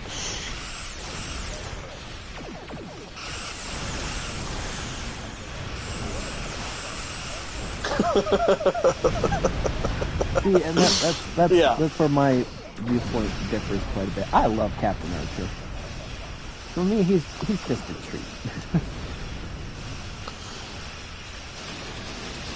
And then let's see, we've got to the episode, season 4, where Tucker handed in his resignation at the end of the episode. And he said, I'm going. I have to get out of here. Pretty much I'm thinking, well, all because of T'Pol and shit. I don't know. But it's like, dude, you wanted this for so long, and then you got out here, and now you're done because the one alien that did fuck you, but you don't want to now? I mean, she got married, yeah. You're in love with her, cool, but like, you don't want to explore space because you're in love? Come on, dude. I mean, come on, guy. Give me a better reason. And that's an absolutely fair point. This is true. And I kind of get where Tucker's coming from on that particular aspect.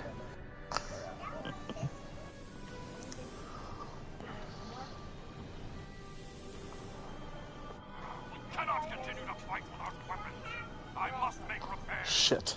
I missed that one. Darn it. I was trying. I got into range. It finally let my ship get into fucking range as soon as the damn time went out, and I was like, son of a bitch.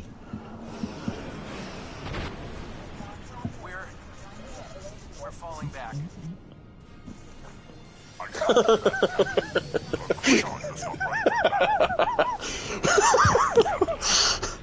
Yeah.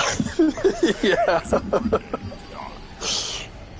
Well, dude, if you want some fun, if you want to have some fun, go back on John's channel, watch episodes 1 and 2 on YouTube, unedited. Okay, those are the unedited versions. Then go to Spotify, check out the Two Captains One Pod Spotify, and listen to the edited versions. Because there's those are two different things. Two very different beasts.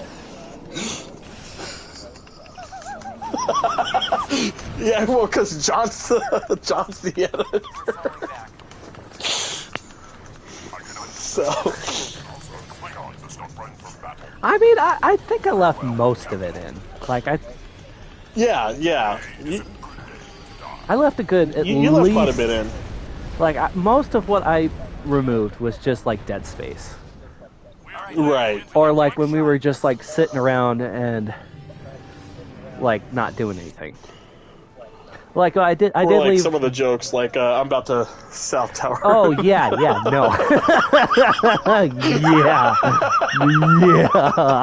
there was like no. I'm like, there is no way we're gonna get like sanctioned by Spotify or some shit like that. YouTube, I'll admit, has left this shit alone, oddly enough. But I'm like, Spotify, somebody's gonna notice that. Yeah, Spotify's gonna come in and go, you guys are done. You're done. You can't say that.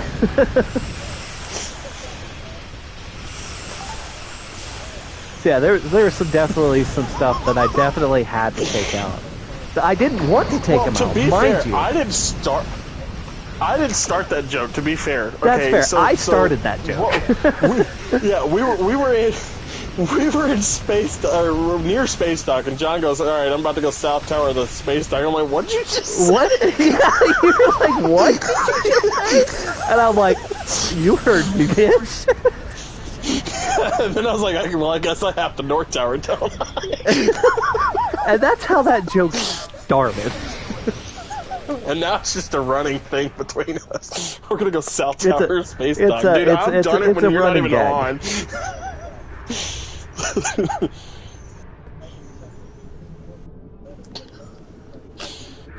That tracks. This motherfucker. Because we were playing the Cast Tycoon, that one that you found, John. Mm-hmm. And I told you me and Carter were playing it the other day. I was like, yeah. Carter kept doing that with the fucking Cybertruck to me. By the way, if you guys want to play Fortnite after this, I'm so down because I just got the new Battle Pass. It's Star Wars, and I know it's so freaking cool. Like I was taking a look at it this looks morning. Awesome. Not to detract from the track stuff, but yes, the new Fortnite Battle Pass is so kick-ass. Okay, did it give you Captain Phasma right away? Chris? No, I did not get Captain Phasma because I only bought the Battle Pass. I didn't get the Fortnite crew. Oh, okay. I didn't know if that was a Fortnite crew specific thing or not. I thought that might have been like just a Battle Pass thing. Well, it's for the Lego Battle Pass. So like if I get Fortnite crew and it gives me all the Battle Passes, I'll get it there. But I bought the regular Battle Pass. Okay, because I'm like, oh, kick-ass, I got Captain Phasma. Check that shit out. Yeah, but I did on the shop today. I got the regular Imperial Stormtrooper, and then I got I did get mine with Yoda, Dagobah Luke. See, I don't have those. Well, see, those like I said, I had to buy those off the store. Oh. Yeah. But I do like the one chick in the Battle Pass. I forget her name. starts with an E. That's all I remember. But I'm like, Oh, she I looks think I know what you're freaking talking about. awesome. Yeah, I was like, she looks freaking awesome. Yeah. Dude, she's got the normal Rebel look, and then she's got a dark Rebel look, and I've got both of them now because I was doing Tycoons earlier today trying to get this. I've almost got Poe Dameron. Like, I'm almost done with Damn, page you 3. are way up there. Holy shit.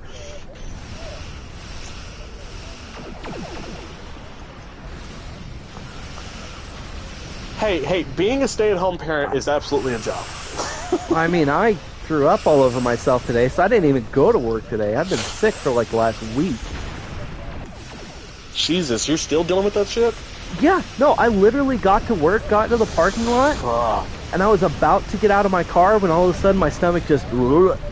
And then, yeah, next thing I know, all over myself this fucking morning. I was less than thrilled. God damn, dude, I'm so sorry. So I was like, from the parking lot, I called them and I explained the situation. They're like, yeah, you should probably stay home today. I'm like, well, shit. I mean, I agree with you, but I'm not happy about it. What did you say, Carter?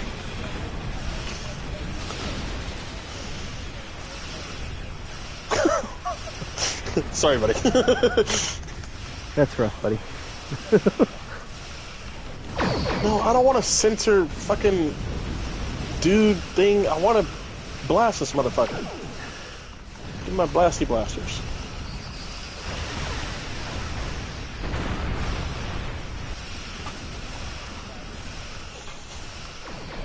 So anyway, I started blasting. Great parties are on the flag. Heavy resistance.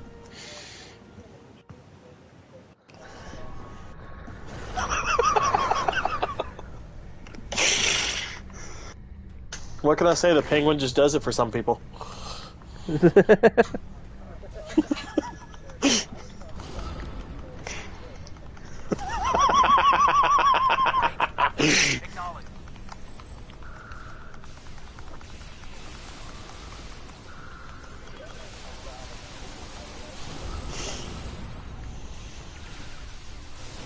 What movie was it? I didn't quite hear. Matilda. Oh, yeah.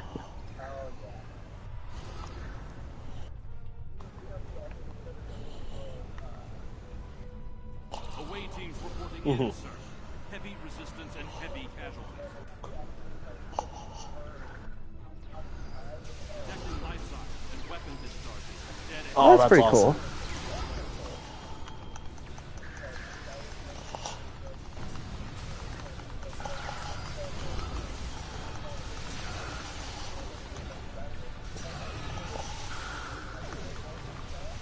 Yeah.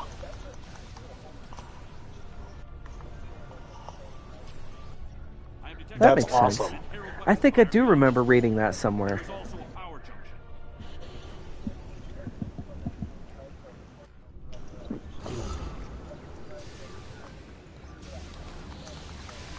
See, that just makes me love that man more. Like, I've never had any hatred in my heart for Danny DeVito, and that just makes me love him more.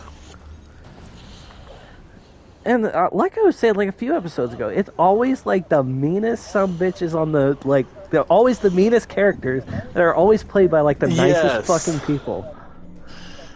Right. Again, you've heard me talk about, Biff Tannen, aka Tom Wilson, from Back to the Future. Going back to Star Trek, like even like Gul Dukat, like his act, like that. I don't remember the actor's name, and I don't know why I don't remember. But he is so nice. Yeah, just grandpa coded.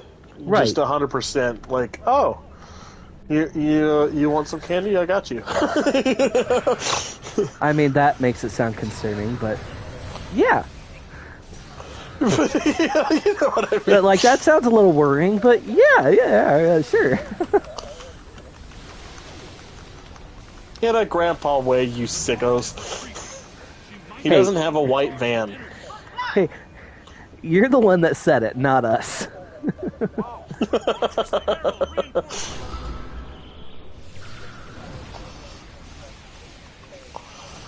Oh, fuck you. Oh, God.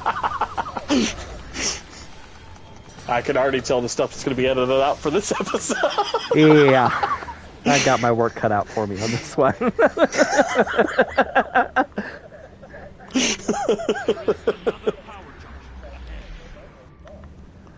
Really? Really? We can't hear you on YouTube? Oh, you know what? He might not have that turned on. Oh. Remember the setting you had to turn on? Yeah.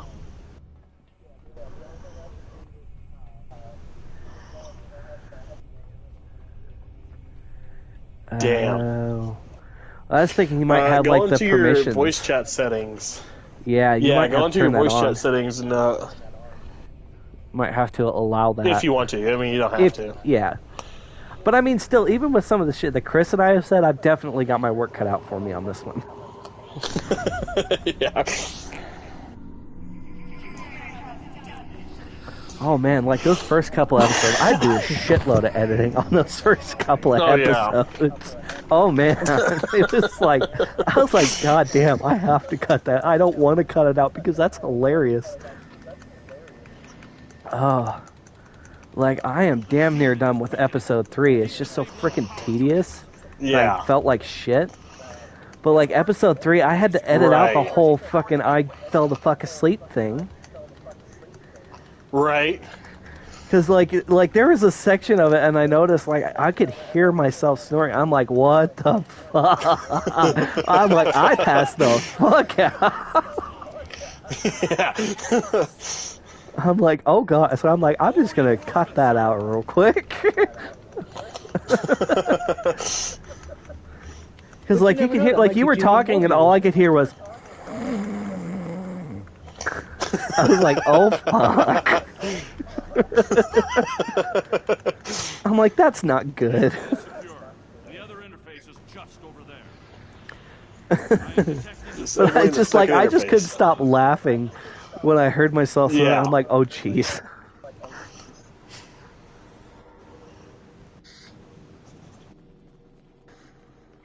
Well, now you can hear me on the YouTube, but that's just weird now. Huh. Whacketh. Oh no, I went in and changed the setting on it, so. Oh, okay, yeah. Yeah, because I just don't like hearing my voice recorded back at me. That's fair. I mean, if it helps you any, I have to listen to my voice the entire time while editing this bullshit. I've still got 10 more episodes to frickin'. After this one, I'll still have 10 more episodes to fucking edit. And I'll have to be like, ugh, I'm so sick of hearing my voice. That's the other reason, like, editing takes so long. Yeah. Is I can't stand my own voice. I'm like, man, this guy sounds like an absolute asshole. Hey, look, you said it, not me. Oh, speaking of sounds like an asshole, did you see that video I sent you, or that guy I was telling you about last time? Oh yeah. Or the other day? Yeah. I did end up seeing that. I'm like, I have not seen that guy. I have not interacted with him at all. Oh, okay. But I have a feeling, like, just by the way he talks, I'm like, oh, I can hear it. I can hear it. Yeah, like don't get me wrong, he's got some good info. He's seems to be a decent guy, but he's like very fucking arrogant on things. Yes, I have butted heads with him quite a bit, especially about the original series. See, and knowing as much as I do, I'm like, I don't think I could probably. He's probably a great guy. He's probably a nice guy. Don't get me wrong, but I don't think we'd be able to get along. No. Like just by seeing that one video, and I'm like, you sound like such a nice guy, but I don't think we'd get along. That's what I was like. I wonder if you hadn't seen him, because like I was like, he probably might have just like, you know what, fuck this guy. Right. But no, like I looked at that video and I checked out some of his other stuff, and I'm like, I've never seen this guy before. Yeah. Dude, you'll have to check out one of his lives, because that's where the arrogance comes through. Ooh. So bad. Yeah. I didn't follow him or anything, so like, you should like let me know. Oh yeah, next time I see him live, I'm definitely shooting you the live. I'm telling you, John, get on now. We'll just, you and I will go in and just raid. Guys, it's Chris from fucking Screen Rant. Right. Like, is that, like, you said he had good info, though. So, I don't know how accurate that might be. Chris from Screen Rant does not have good info. Did not. Dude, I was telling my mom about that episode where we destroyed that guy's life, and so she's like, no, y'all didn't. So I showed her that podcast episode. I'm amazed we haven't gotten, like, a cease and desist letter from fucking Screen Rant. From Screen Rant. Specifically probably because we're not big enough. Probably. I give it a couple years, let the... And sure as shit, that cease and desist, maybe a defamation lawsuit. Yeah. Or who knows, he might be like, or who knows, he may have grown. People are allowed to grow. He would have been like, oh shit, I was a fucking idiot. Right? No, and while I'm thinking about it, let me just add that one to the lawsuit.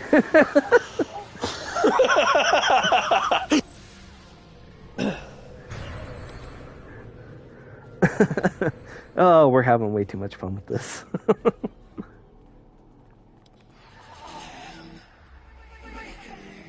And that's why I'm just going to sit here quietly so I'm not added into the lawsuit. Yeah, you're guilty by association. Oh yeah, I already know that. The moment you're already. There's no point. Your Honor, I had nothing to do with this. You know them? Yep, you're guilty. Fuck. You're guilty. Fuck. God damn it. Well, damn it. Yeah, shit. Take me away. As long as you get the hot cop to do it.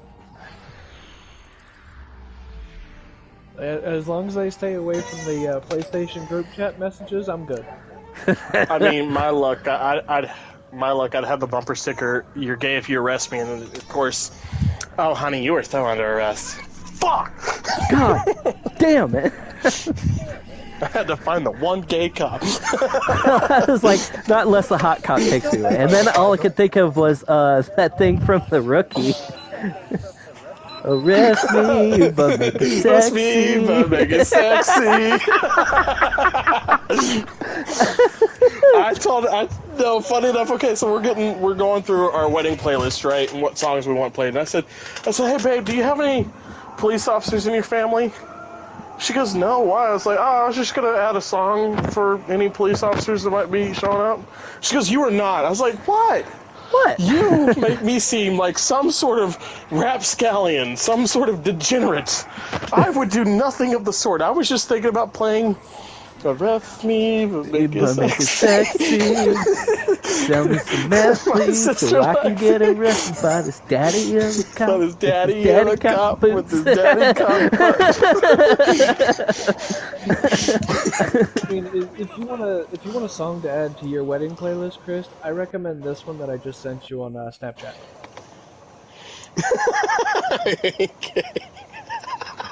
You have to listen to it. You have to listen to it because it's fucking hysterical. Why am I concerned? I will listen to it after the podcast for sure. Yeah, please don't listen to it on the podcast because that song is nuts. Anything that Carter sends should automatically be concerning.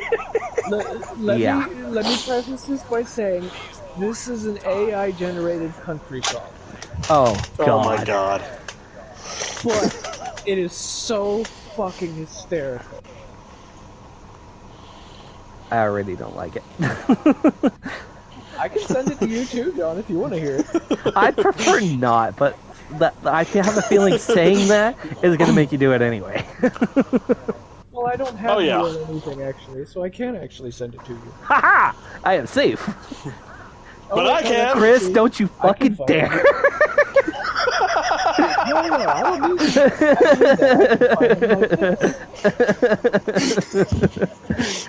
As soon as I said that, I was like, "Oh, don't you fucking dare!" I can just do it like this.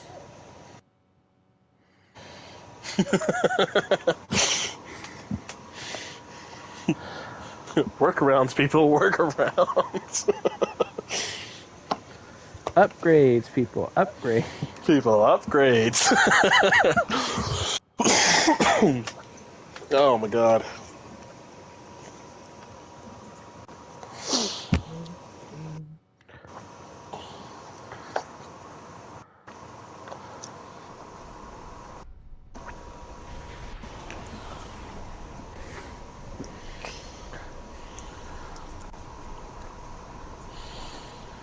Oh, we're That having way too beautiful much fun with this. Excelsior class just...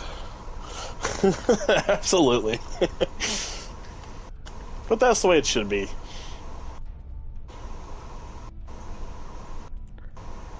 Yeah, we're certainly a ragtag bunch of motherfuckers, ain't we?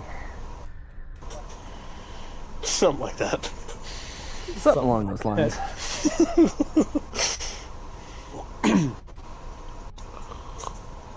We're definitely a ragtag bunch of assholes, ain't we? Speak to Captain Nog. What's up?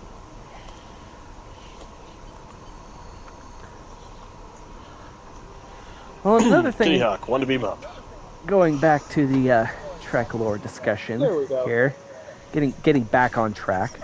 God damn yeah, it. yeah. Son of a bitch. Anyway, The abilities of a bored, pissed off computer guy. I will find you. I will find you, and I will send you shitty things.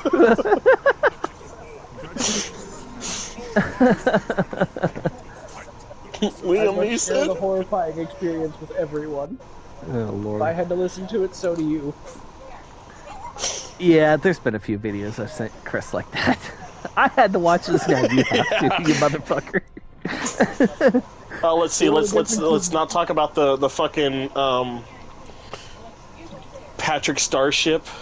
Oh god, that was an official ad by Paramount, and that floored me. I was I was so confused until the end when Spock says, "Maybe it was your imagination." I lost it. I just started dying. As soon as he said that and did the rainbow thing with as soon as he did, imagination with the rainbow thing, I lost it. I thought that was the funniest fucking thing. But fucking, dude, it will be watching fucking Star Trek, and it'll fucking come on as one of the ads before the episode. I'm like, son of a bitch! You're like, you motherfucker. Yeah, I'm like, just leave me alone. You promised you'd stay away. I lied. I lied. But okay, those training manuals need to come down here. Going back to the lore discussion. One thing I really, and I brought this up before, one thing I really like that Star Trek Online does is expand on a lot of the stuff that maybe the show's like barely touched on, or like maybe only mentioned like once, such as the Iconians, hence why we're in the middle of the Iconian war right now. Because the Iconians, we only got maybe 2 episodes of Star Trek on the Iconians. Period.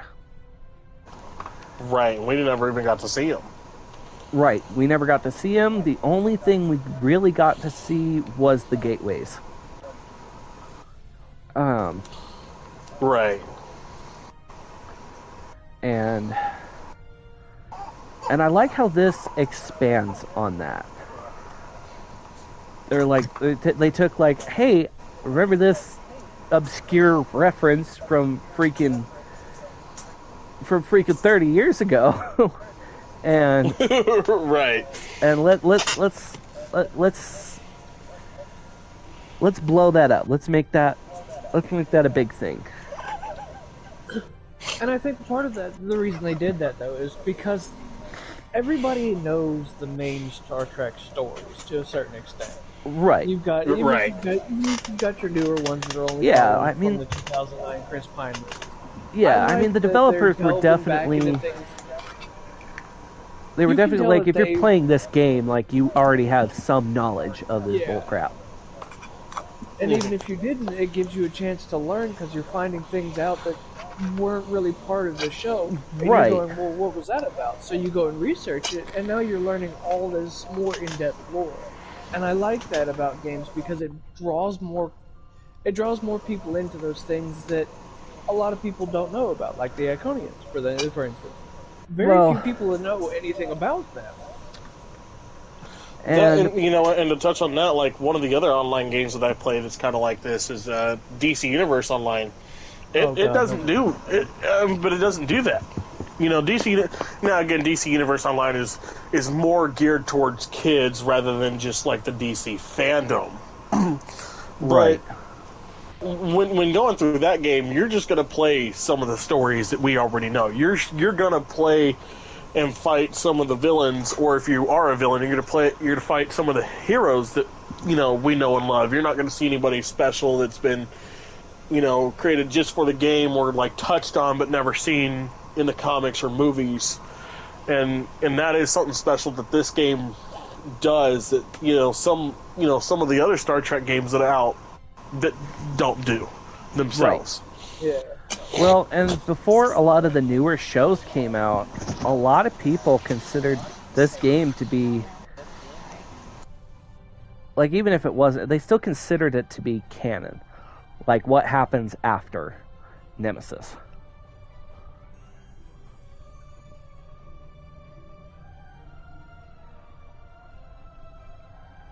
Did I lose you guys? No, I just didn't have anything to respond there. Oh, no, fair enough. No. I'm here. Sorry, talking to Hannah real quick. But yeah, a lot of people considered this to be like what happened after in the prime timeline after Nemesis, at least until a lot of the newer shows like Star Trek Picard or Star Trek Discovery started coming out. This is what a lot of people consider to be the canon as to what happened after Star Trek Nemesis. And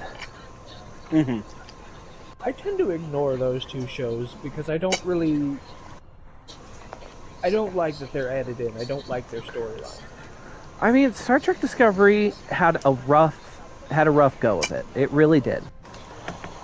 No, I'm not saying I don't like Discovery, but it is definitely nowhere near the top of the list when it comes to, in my opinion, quality. To be quite honest, I think, in all honesty, what Discovery really had that negated it almost immediately before it was even on air was we've had one look for Klingons for 50, well, not 50 years. I would say about about 30 years since the movies came out. Well, since with the head ridges, since motion pictures, so since what? Right. 70s. 79. So at least 79. Yeah. So yeah, at least 40 years. 40 years. Yeah, we've had one distinct look for the Klingon for 40 fucking years. Which in Discovery, Enterprise adds in that it's genetic modification, right? And so with genetic modification, you can do just about anything. But when Discovery was getting off the ground, when it was first pitched, the rumors were, now I was talking to Hannah about this last night. The rumors were it was going to be in between Kirk and Picard. And I'm thinking, okay, that's going to be a fun show. We might get to see, them do a mission with another Enterprise, with the Enterprise B or the Enterprise C, depending on what era they put it in. We might get to see a whole different Starfleet that we've never seen before, and hey, we're going to get the Monster Maroons back. Right.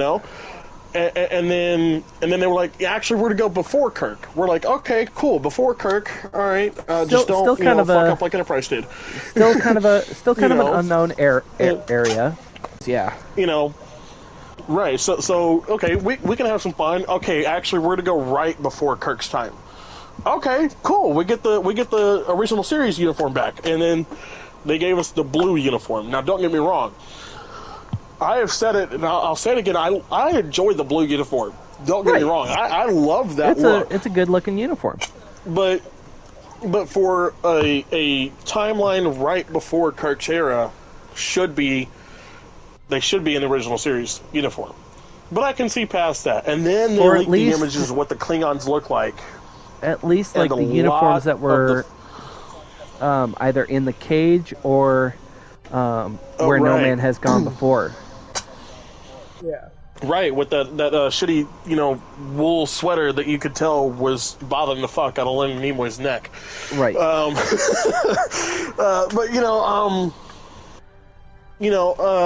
But then they leaked the image of the Klingons, and everybody lost their mind. Yeah, my Star Trek group at that point in time, a lot of them had just bought CBS All Access, because that's what it was at the time.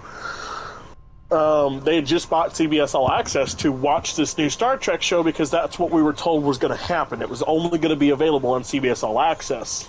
And well, of course, at the time they were immediately regretting that decision because of the look of the Klingons alone. See, and at the time, of course, I was in my senior year of high school when Discovery came out. Mm-hmm. So at the time, I will admit, I was a lot more excited for it than I probably should have been, because I was just happy that Star Trek was back. Right. Of course, being the only kid who liked Star Trek at all going throughout my entire school career. The only kid who really who was really really loved Star Trek. Right. Like, you could, oh man, I don't think I have any of them, but like, you could have looked at some of my old class assignment. It was pretty damn clear that I was a Star Trek fan. Mm-hmm. Like, especially my English writing assignments, but that's beside the point. Which it actually created the birth of the character that I portray on TikTok and across other stuff. Anyway.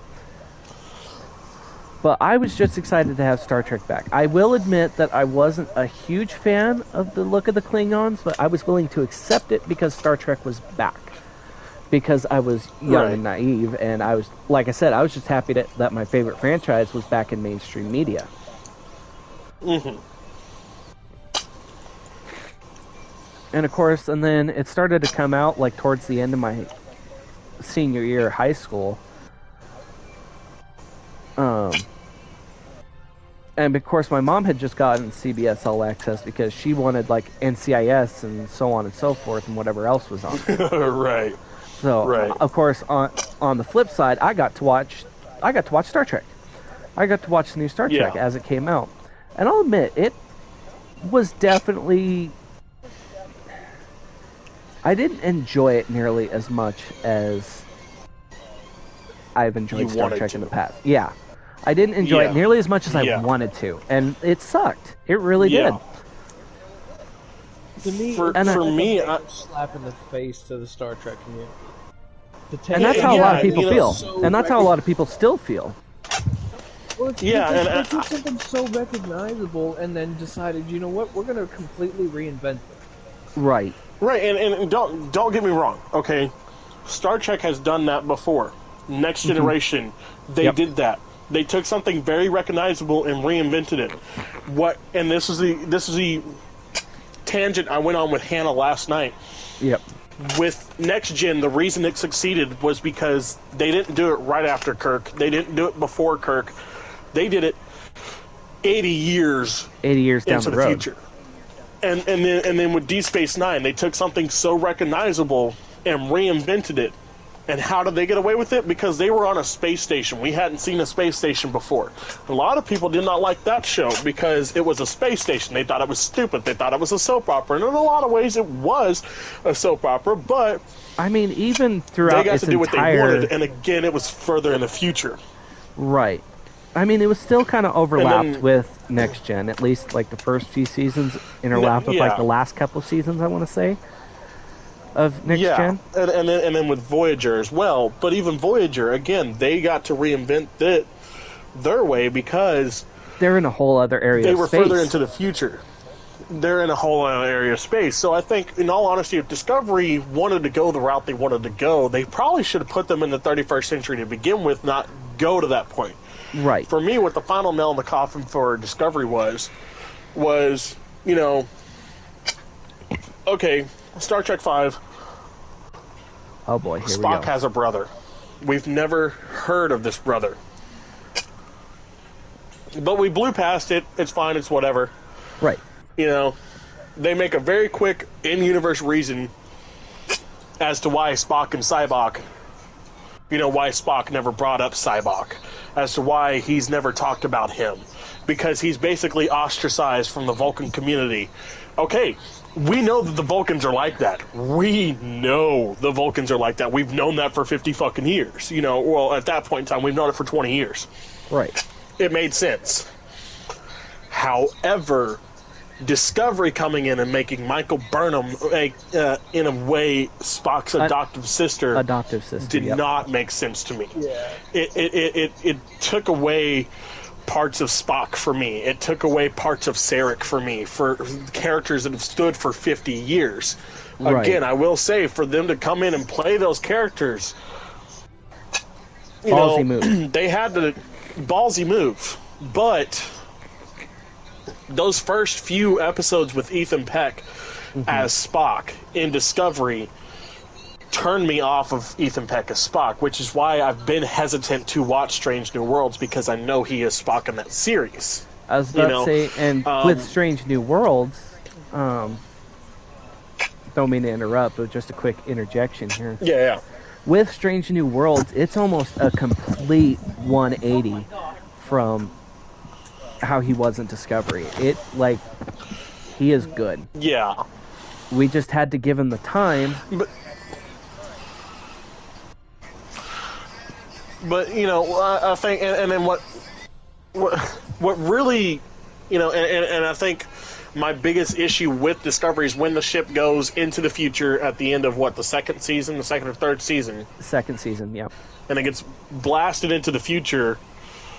All Starfleet does to fix it, the in-universe reason to fix it, is, you know, hey, quick, put your glasses on. If everybody will look right here, please. There's no such thing as Discovery. You've never heard of that ship. The last time that ship was ever used was a space shuttle in the space shuttle program in the 1990s and early 2000s. Well, if you know anything about Discovery, no, you do not. It's very an MIB, a Men in Black, you know, fucking... Which, I mean... 1, 2, like, I you know, and that's not... Again, and I mean, playing I know that devil... Starfleet does bad dealings, but, like... Yeah, you know, I'm playing devil's advocate. It just didn't feel Trek. Yeah, playing devil's advocate here. That is a very realistic depiction of what would probably end up happening, to be quite honest. Like, playing devil's advocate, I'm not supporting it by any means, but I can see the actual, like, the realism behind it. Does that make sense? Yeah. Oh my gosh, we have so many comments. Leonard, I am so sorry to have been ignoring these the whole time. I responded to some of them. I'm sorry, let me pull it up. Okay, good. I hadn't been in the live chat. I thought I was, but I wasn't. But okay. But yeah. Coming to help. Yes, yeah, sure, it would be, you know, more or less a realistic thing. I mean, shit, you know, yeah. Our own government has done it to us for fucking years. You know, there's no such thing as UFOs. What you saw was the military conducting new thing, blah, blah, blah, whatever. You know, we've heard this, you know, from our government now. So, yeah, sure, it's an absolutely realistic thing that could happen, but to me it just didn't feel Trek enough. I think if they would have dressed it up a little bit more in the style of Trek, probably would have been a little bit more acceptable for me. But like I said, Discovery for me was very hard to watch when I was, you know, brought into the franchise off the original series, and then Next Gen, and then Deep Space Nine, and then Finding Voyager, you know, and then, you know, so I had been more or less an original Star Trek fan, you know, as much as, you know, my grandparents were. And some of my older friends that I have at cons that are, in their 50s and 60s that are, watched it when it first came out, the original series, Right. What was the last comment you But read before you that's dropped okay. the comments? But, so like I said, it was the Klingons and then Spock's adoptive sister was like that nail in the coffin for me. And Ethan Peck. Now, again, I think the reason Discovery portrayed Spock that way was to kind of tie in the Cage, the original pilot, to the original series. Yeah. Where Spock smiles. But it's like that was written off. Not a lot of people know that. Yes, true Trek fans know that. Yeah, true Trek fans know about the Cage. The Cage is accessible on Paramount Plus, and anytime you see the original series, hell, in my original series DVD set that I've had for almost 10 years now, the first episode is the Cage. So I've known about the Cage for a long time, but that episode was never truly released to the public until about 20, 30 years ago. Right. And so not a lot of people remembered that Spock smiled and that he showed his emotions in that first time we ever saw him. Well, and that was also at a time where Vulcans hadn't really been established. I think maybe G was kind of playing around with the idea of still doing a bit of world building, I guess would be the term for it. Yeah, because, Leonard Nimoy helped build the Vulcan culture more than just the Vulcan hand salute, more than just the nerve pinch. He worked with Gene tirelessly on who the Vulcans are. And that's another thing that really irritates me about Enterprise, if we want to get into it. Enterprise almost rewrote the Vulcans. Here we go.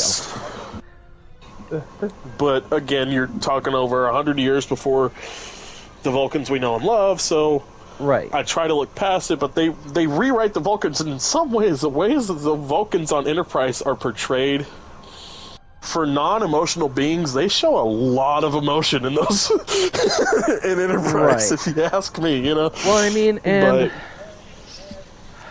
I think, Surak? Am I saying that right? Fuck, I don't remember. Surak, yeah, Ambassador Surak. I think that had only happened in the last few hundred years by that time. Right.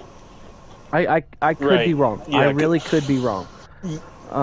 Yeah, they were because they were talking about in Enterprise they talk about how the mind meld isn't a traditional Vulcan practice, and those that practice it are outcasted and whatnot, and some of the other things it was that a Vulcans deeply can do, sacred thing that only certain Vulcans could do, or so on and so forth.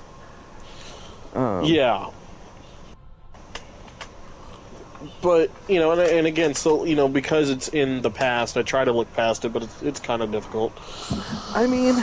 But my perspective, and of course, I might be biased because, like I said, I love Enterprise, but it's kind of cool to see the Vulcans, because they do grow a little bit in the series, I will admit. Yes, the Vulcans, the Andorians, the Tellarites all show major growth in that series, and I do appreciate that. It's cool to see, talking about the Vulcans, of course, it's cool to see them kind of start growing into the Vulcans we've known and loved for over 50 years. Right, because you take the same arguments that I'm making against these other shows and put them up against the first season of Star Trek: The Original Series. Oh yeah, Vulcan culture and Spock himself weren't even solidified until basically the second season, and then even more so, we don't really get a lot of it until the third season, where we get in Amok Time and in and then we get a lot more in the movies than we ever did in the original series. Right. Welcome. We have been working with Spock's prayer rituals and what's her goddamn name? To I can Pow? name one of the actresses that played her. No, Robin Curtis's character. Oh, Savick. Savick, yes. When Spock and Savick are having conversations on the Enterprise, you know, you get a lot more there than we ever got. So you know, my opinions might be a little bit, you know,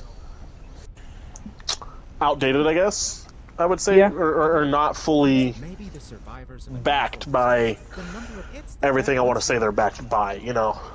Yeah.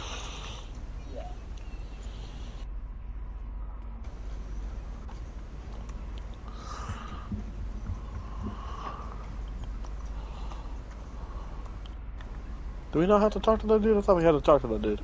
No, you don't have to. Oh, okay. Oh, yes.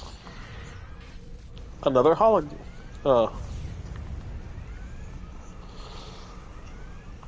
Another holodeck mission. Something like that.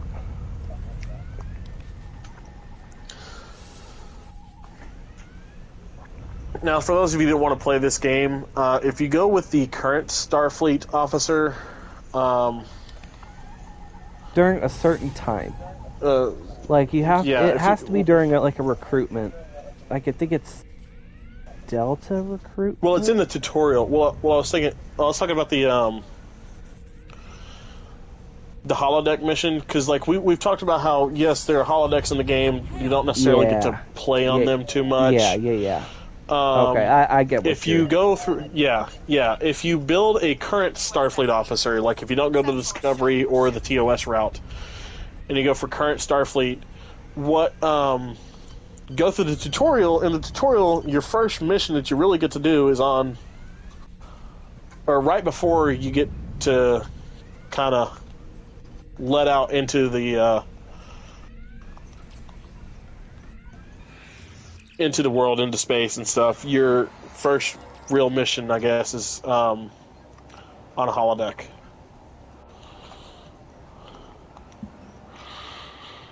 What was that?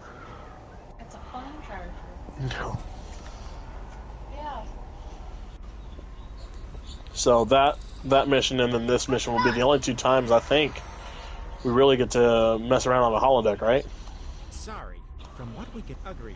Because I don't remember any other times on the holodeck.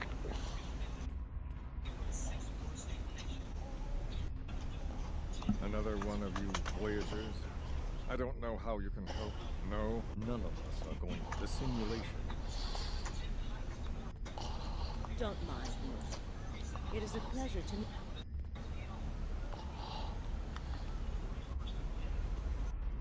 Wait, shit, wrong way.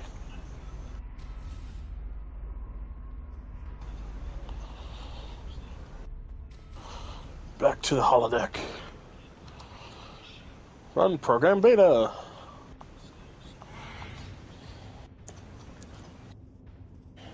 This is an absolute no, it's not. But eventually. We've always tried to be good neighbors and treat other races with respect. The Milan. You guys still there? Are you here to treat Jabot responsible? We don't need out. Did we lose John? John? Oh no, I'm still here. Okay. Get the fuck up and access the console.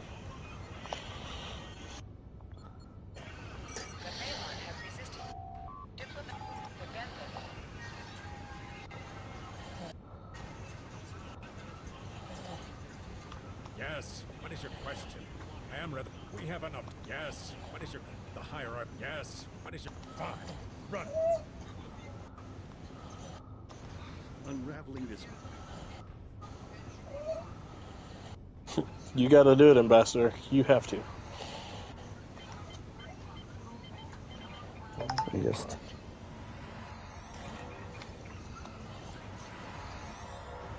Data. In program. Continue mission with team. There we go.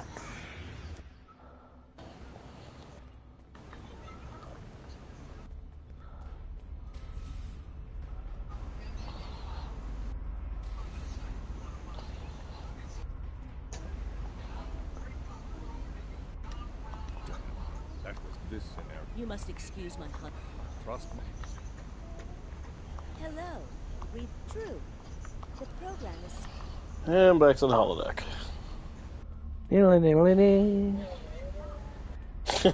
Dun-dun-dun-dun-dun-dun.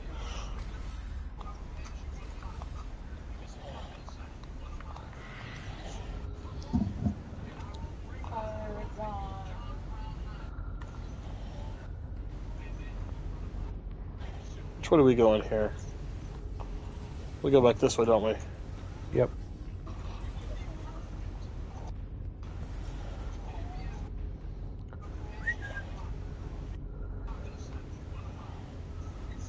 Yep. Over there. Ah, Sub-Commander. Sorry, the thing wasn't lighting up for me. Of course not. We're Like, I was trying to talk to him, but yeah, right?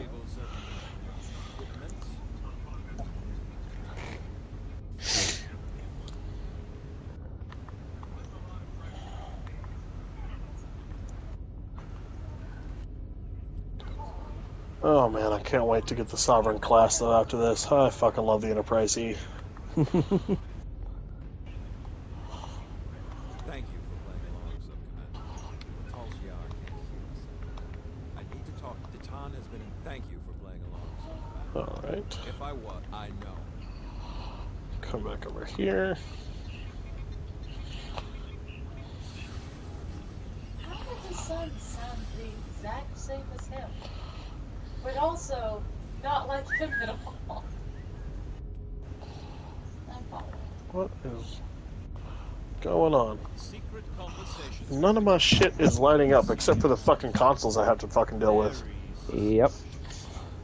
Loyal citizens I went of to the his Romulan link Star tree, Empire. and his link to his X account is destiny the artist free from formerly the known as tyranny Twitter. of Tal It still Shiar. is. If we leave, we will have a better, I love how brighter he has the future gall than to buy what they Twitter, would allow us. change its name, and no one call it Twitter. I No know one call it it is by a its step new into name. the unknown. Because no one likes the Fourth Reich. Taken together. Throw off your chains. Join our brothers. That's what my dad's been calling Elon ever since. It's fucking great. I'm here for it.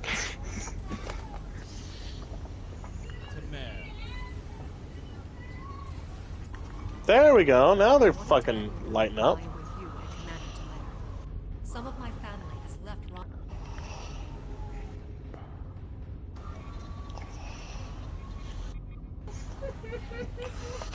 Who the hell is that Maverick guy? Why did I get a notification that he did something cool? I don't know. Did you not get it too? Oh no, I got it. Oh, okay. But Are those I like have people we're in this fleet with? no. No. Oh, okay. I think anytime anybody gets something like that, I think it just sends a To an overall, everybody. yeah. Oh, okay.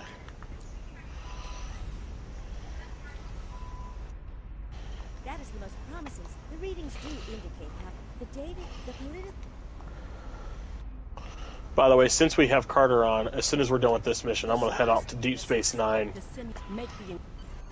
We'll take him to Quarks. Right. Come to Quarks. Quarks Now is this fun. mission. Come right now. Don't walk This home. mission. This mission is definitely interesting. Yeah. Because we get to see the reversal of a big thing. Yeah.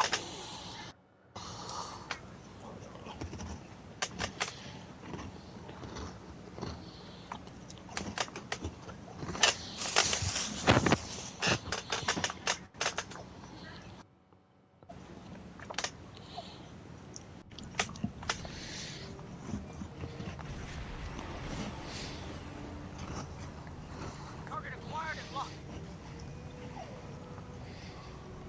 Activating weapon.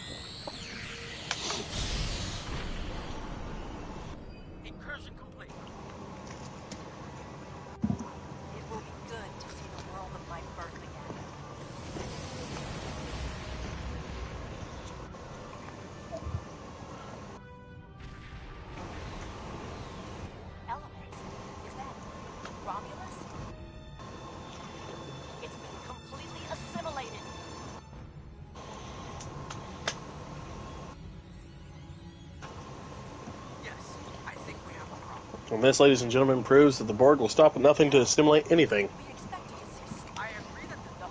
That's because the Borg wins all. Once again, I hate temporal mechanics. Mm-hmm.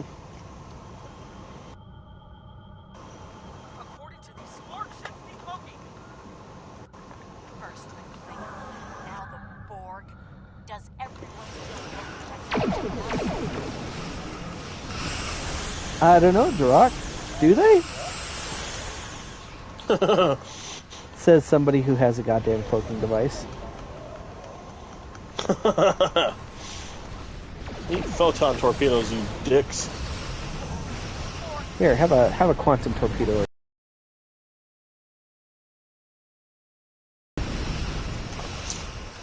If this was Khan, I'd give him 72.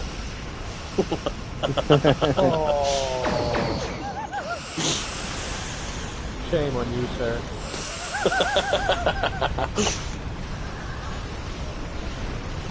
That's just messed up. Not as messed up as it could have been, though. Yeah. I was pretty mild there. Yeah, I mean, it's no worse than some of the other shit he said, so. You know, and I gotta, real quick, I want to talk about the fucking parallels between Into Darkness and The Wrath of Khan. One of my favorites is in The Wrath of Khan we hear, Khan is my name. But in The Darkness, it's, my name is Khan. Does he actually say and it's that? little shit like that. Yeah. I thought he said that in, like, the original episode. But I don't remember that ever being in the movie. Maybe it is the original episode? I don't know, because I thought... might be the original episode, but either way, it's still the parallels between those two, where, again, the original line being, Khan is my name. And then, you know, Benedict Cumberbatch's version is, my name is Khan. And the inflection in both voices at the same exact time, right, is a beautiful thing. Which, so I think forewarning, Ricardo Montalban would have been very a, proud. Not a spoiler by any means, but just a forewarning for Strange New Worlds. Mm-hmm.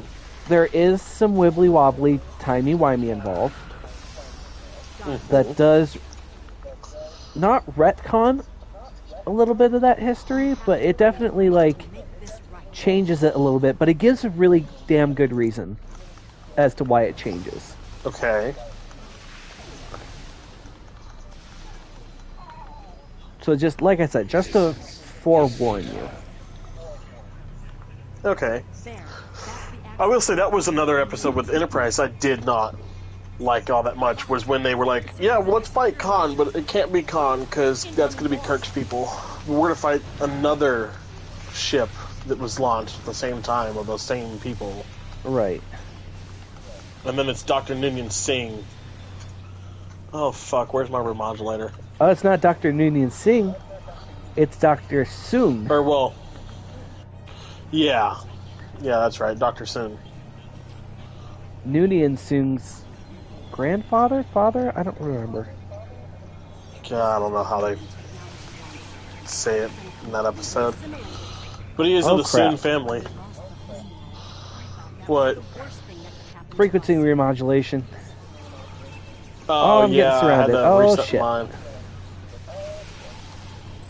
Oh, dude, we went the other way. Shit. Oh, bite me. Suck it, Borg. Nicely. These guys? Hell no, I ain't asking nicely. So you're asking for them to bite you roughly? Look, they got red lasers on their head. I ain't being nice. Neither are they. Sharks with freaking laser beams on their head. Beams in their head. Freaking laser. Dude, if you go into... Freaking laser beams attached to their head.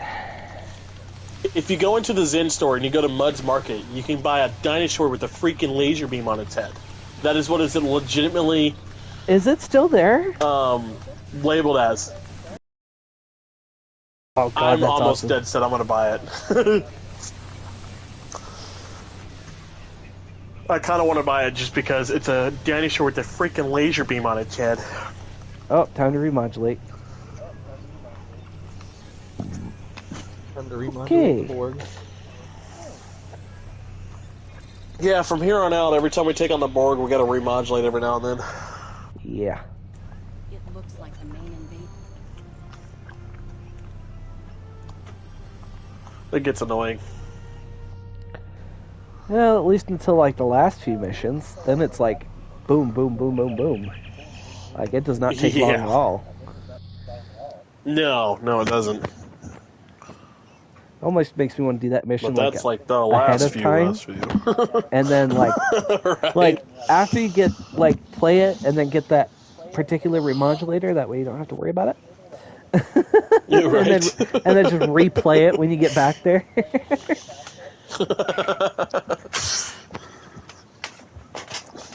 Here, you got the same remodulator again. No, thanks. I already got it, fam.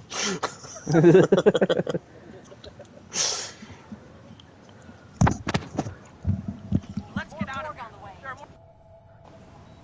More Borg on the way. What a goddamn surprise!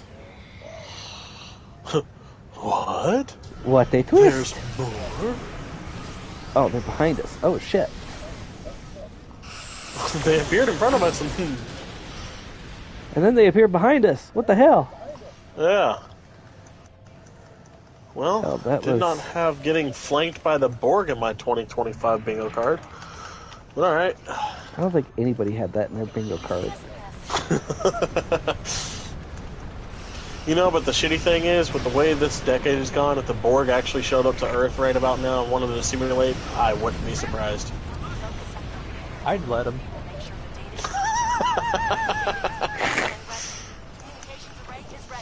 The only problem is I don't think the Borg would stand a chance with our day and age. The Borg can only adapt to energy weapons. They cannot adapt to physical, like, kinetic projectiles. So the Borg would stand no chance. Because all I gotta do is just pull out my 9 and start blasting. So anyway, I started blasting. Guys, I'm dead. Can we get back to where I can respawn? And that's something interesting I've always thought about is, yeah, if the Borg tried to assimilate us like in the here and now, they ain't standing a chance. Yeah, because they can't. Yeah. And isn't there a fucking episode where the Borg go back in time to this period of time? Well, not this period, but like the 90s. In one of the TNG episodes, or am I thinking wrong? Yeah, I don't think so. No. Because I thought there was like a storyline or something where the Borg tried to go back in time to simulate Earth. That's First Contact. Right, but like before First Contact. Like I'm not talking First Contact. I'm not talking that one. I'm talking like a different one. Maybe an episode of Voyager, but I don't think so.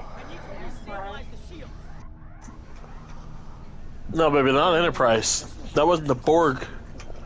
That was...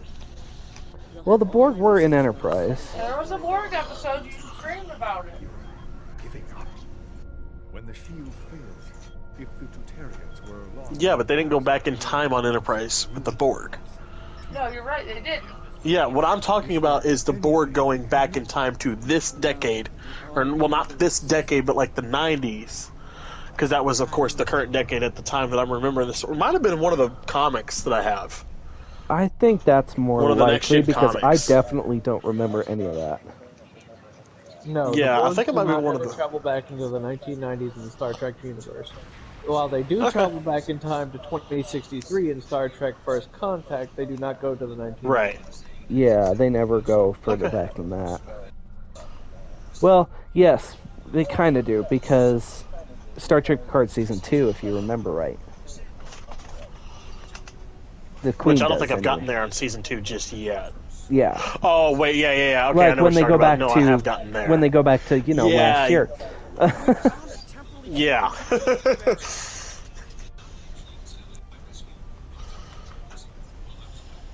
was conducting another Dude, the funny thing is, what fucking we put so much hope in. movie was I watching with Hannah? Babe, what movie were we watching where I was about to say like this whole thing? Oh no, it's not a movie. In 5 years' time, How I Met Your Mother will be entirely in the past. Yep. Isn't that weird? Yeah. Well, it's like I was telling you like a few weeks ago. It's like it's weird watching Back to the Future 2, whose future is set 10 years ago. There you go. Yeah.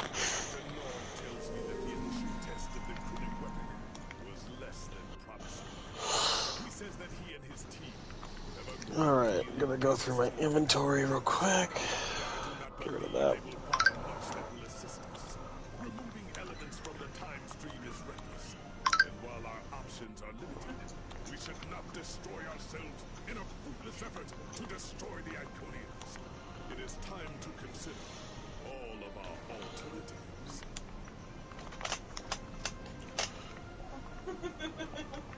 Okay. Let's go have some fun. Let's transwarp to... If we can. Can we transwarp to...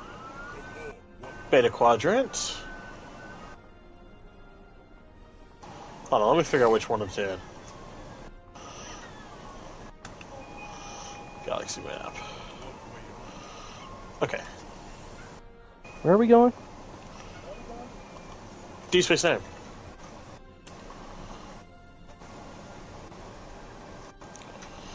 That's Alpha Quadrant, damn it. I'll just go to the Trill sector for now. And then go there, go from there. The Lucari call this system home. Some of our neighbors, like the Getheri and the Nobulans, have been most welcoming. Others, Alright, so real quick, gonna fly over to Deep Space Nine.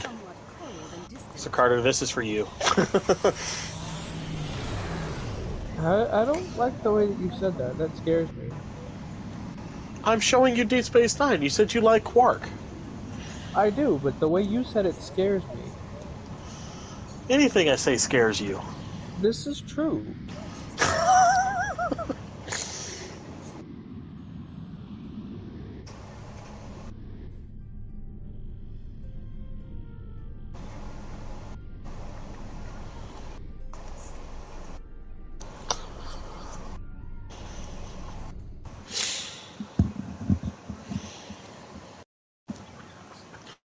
You know, I gotta be honest though. I always thought Nog would take over as captain of the Defiant, not Ezri Dax.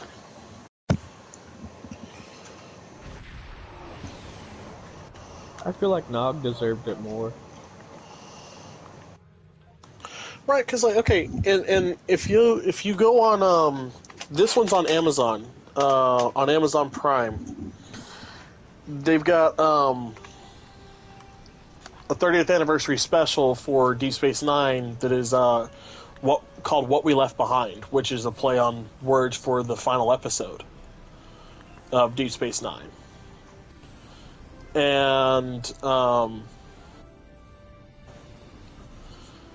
in that they show Nog captaining the Defiant. As it should have been. Yeah. I mean, they also kill him in that same instant, but it's beside the point. Again, as it should have been. Huh? Grover has something to say. I don't give a fuck what Grover wants. It's important. What? Listen. I, Grover, would like to remind you that your goals may be ambitious, but I know you can achieve them. Oh my god. Okay, so to my mom. Artie, that's so gross. Do not drink that. She already did. Oh, You might want to take her to the bathroom. Go to the bathroom. Let's go. John, where are you at? I go throw it. Probably. Let's go ahead and go to the bathroom. No, it's better not be coming. Do not throw up in my bedroom. Go, go, go, go, go, go, go, go. That bed's still cleared off. Mostly. No. John, you almost at Quarks? Sure. That's a no. I don't know. I'm wandering on the freaking promenade, man.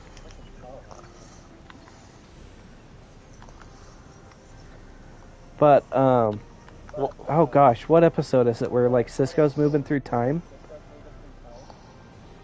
And, like, Jake keeps getting older. We see Nog in Command of the Defiant. Yeah, that one too. That's right. Yeah. And he was wearing the All Good Things uniform too, at that. Yep. Yeah. Which, again, I would love to see that era of Starfleet, please. I want to see the All Good Things uniform as the standard duty What uniform the hell? for Starfleet. I must have already missed the stupid jingle. Yeah, unfortunately. Yeah, there you go. There you go, Carter. There's Quark right there for you. There he is. And you can even talk to Morn. He says nothing. Come to Quarks. Quarks is fun. Come right now. No, don't walk, run. Oh, and there's Nog and Odo.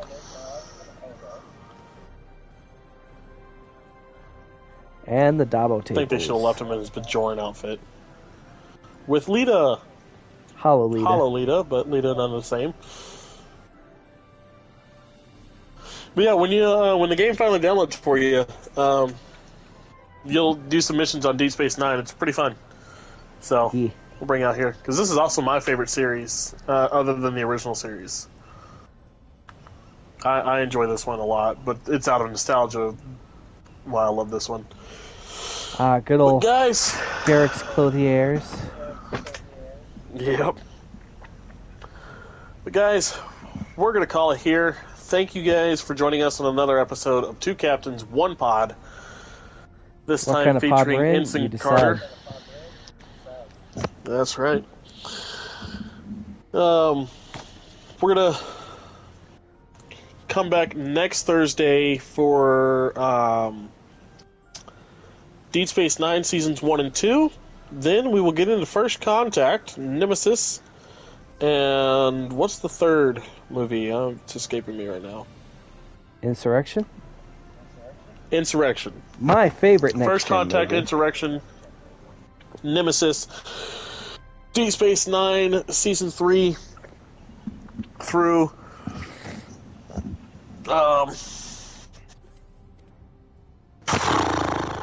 7, and then Voyager, and on to the rest of them. So, we'll see you guys next Thursday, hopefully, if all things go well. If not, you'll see the notifications. Go ahead, like, follow, share, subscribe. Captain Hudson on YouTube, this beautiful YouTube channel we are streaming on. Follow, share, subscribe, like, all the things. Comment over on TikTok, Two Captains, One Pod, and on Spotify, Two Captains, One Pod. We'll catch you next time, guys. This is Captain Yarbrough signing out. And Captain Hudson signing out. Ooh, the wormhole's open. Alright, just a second.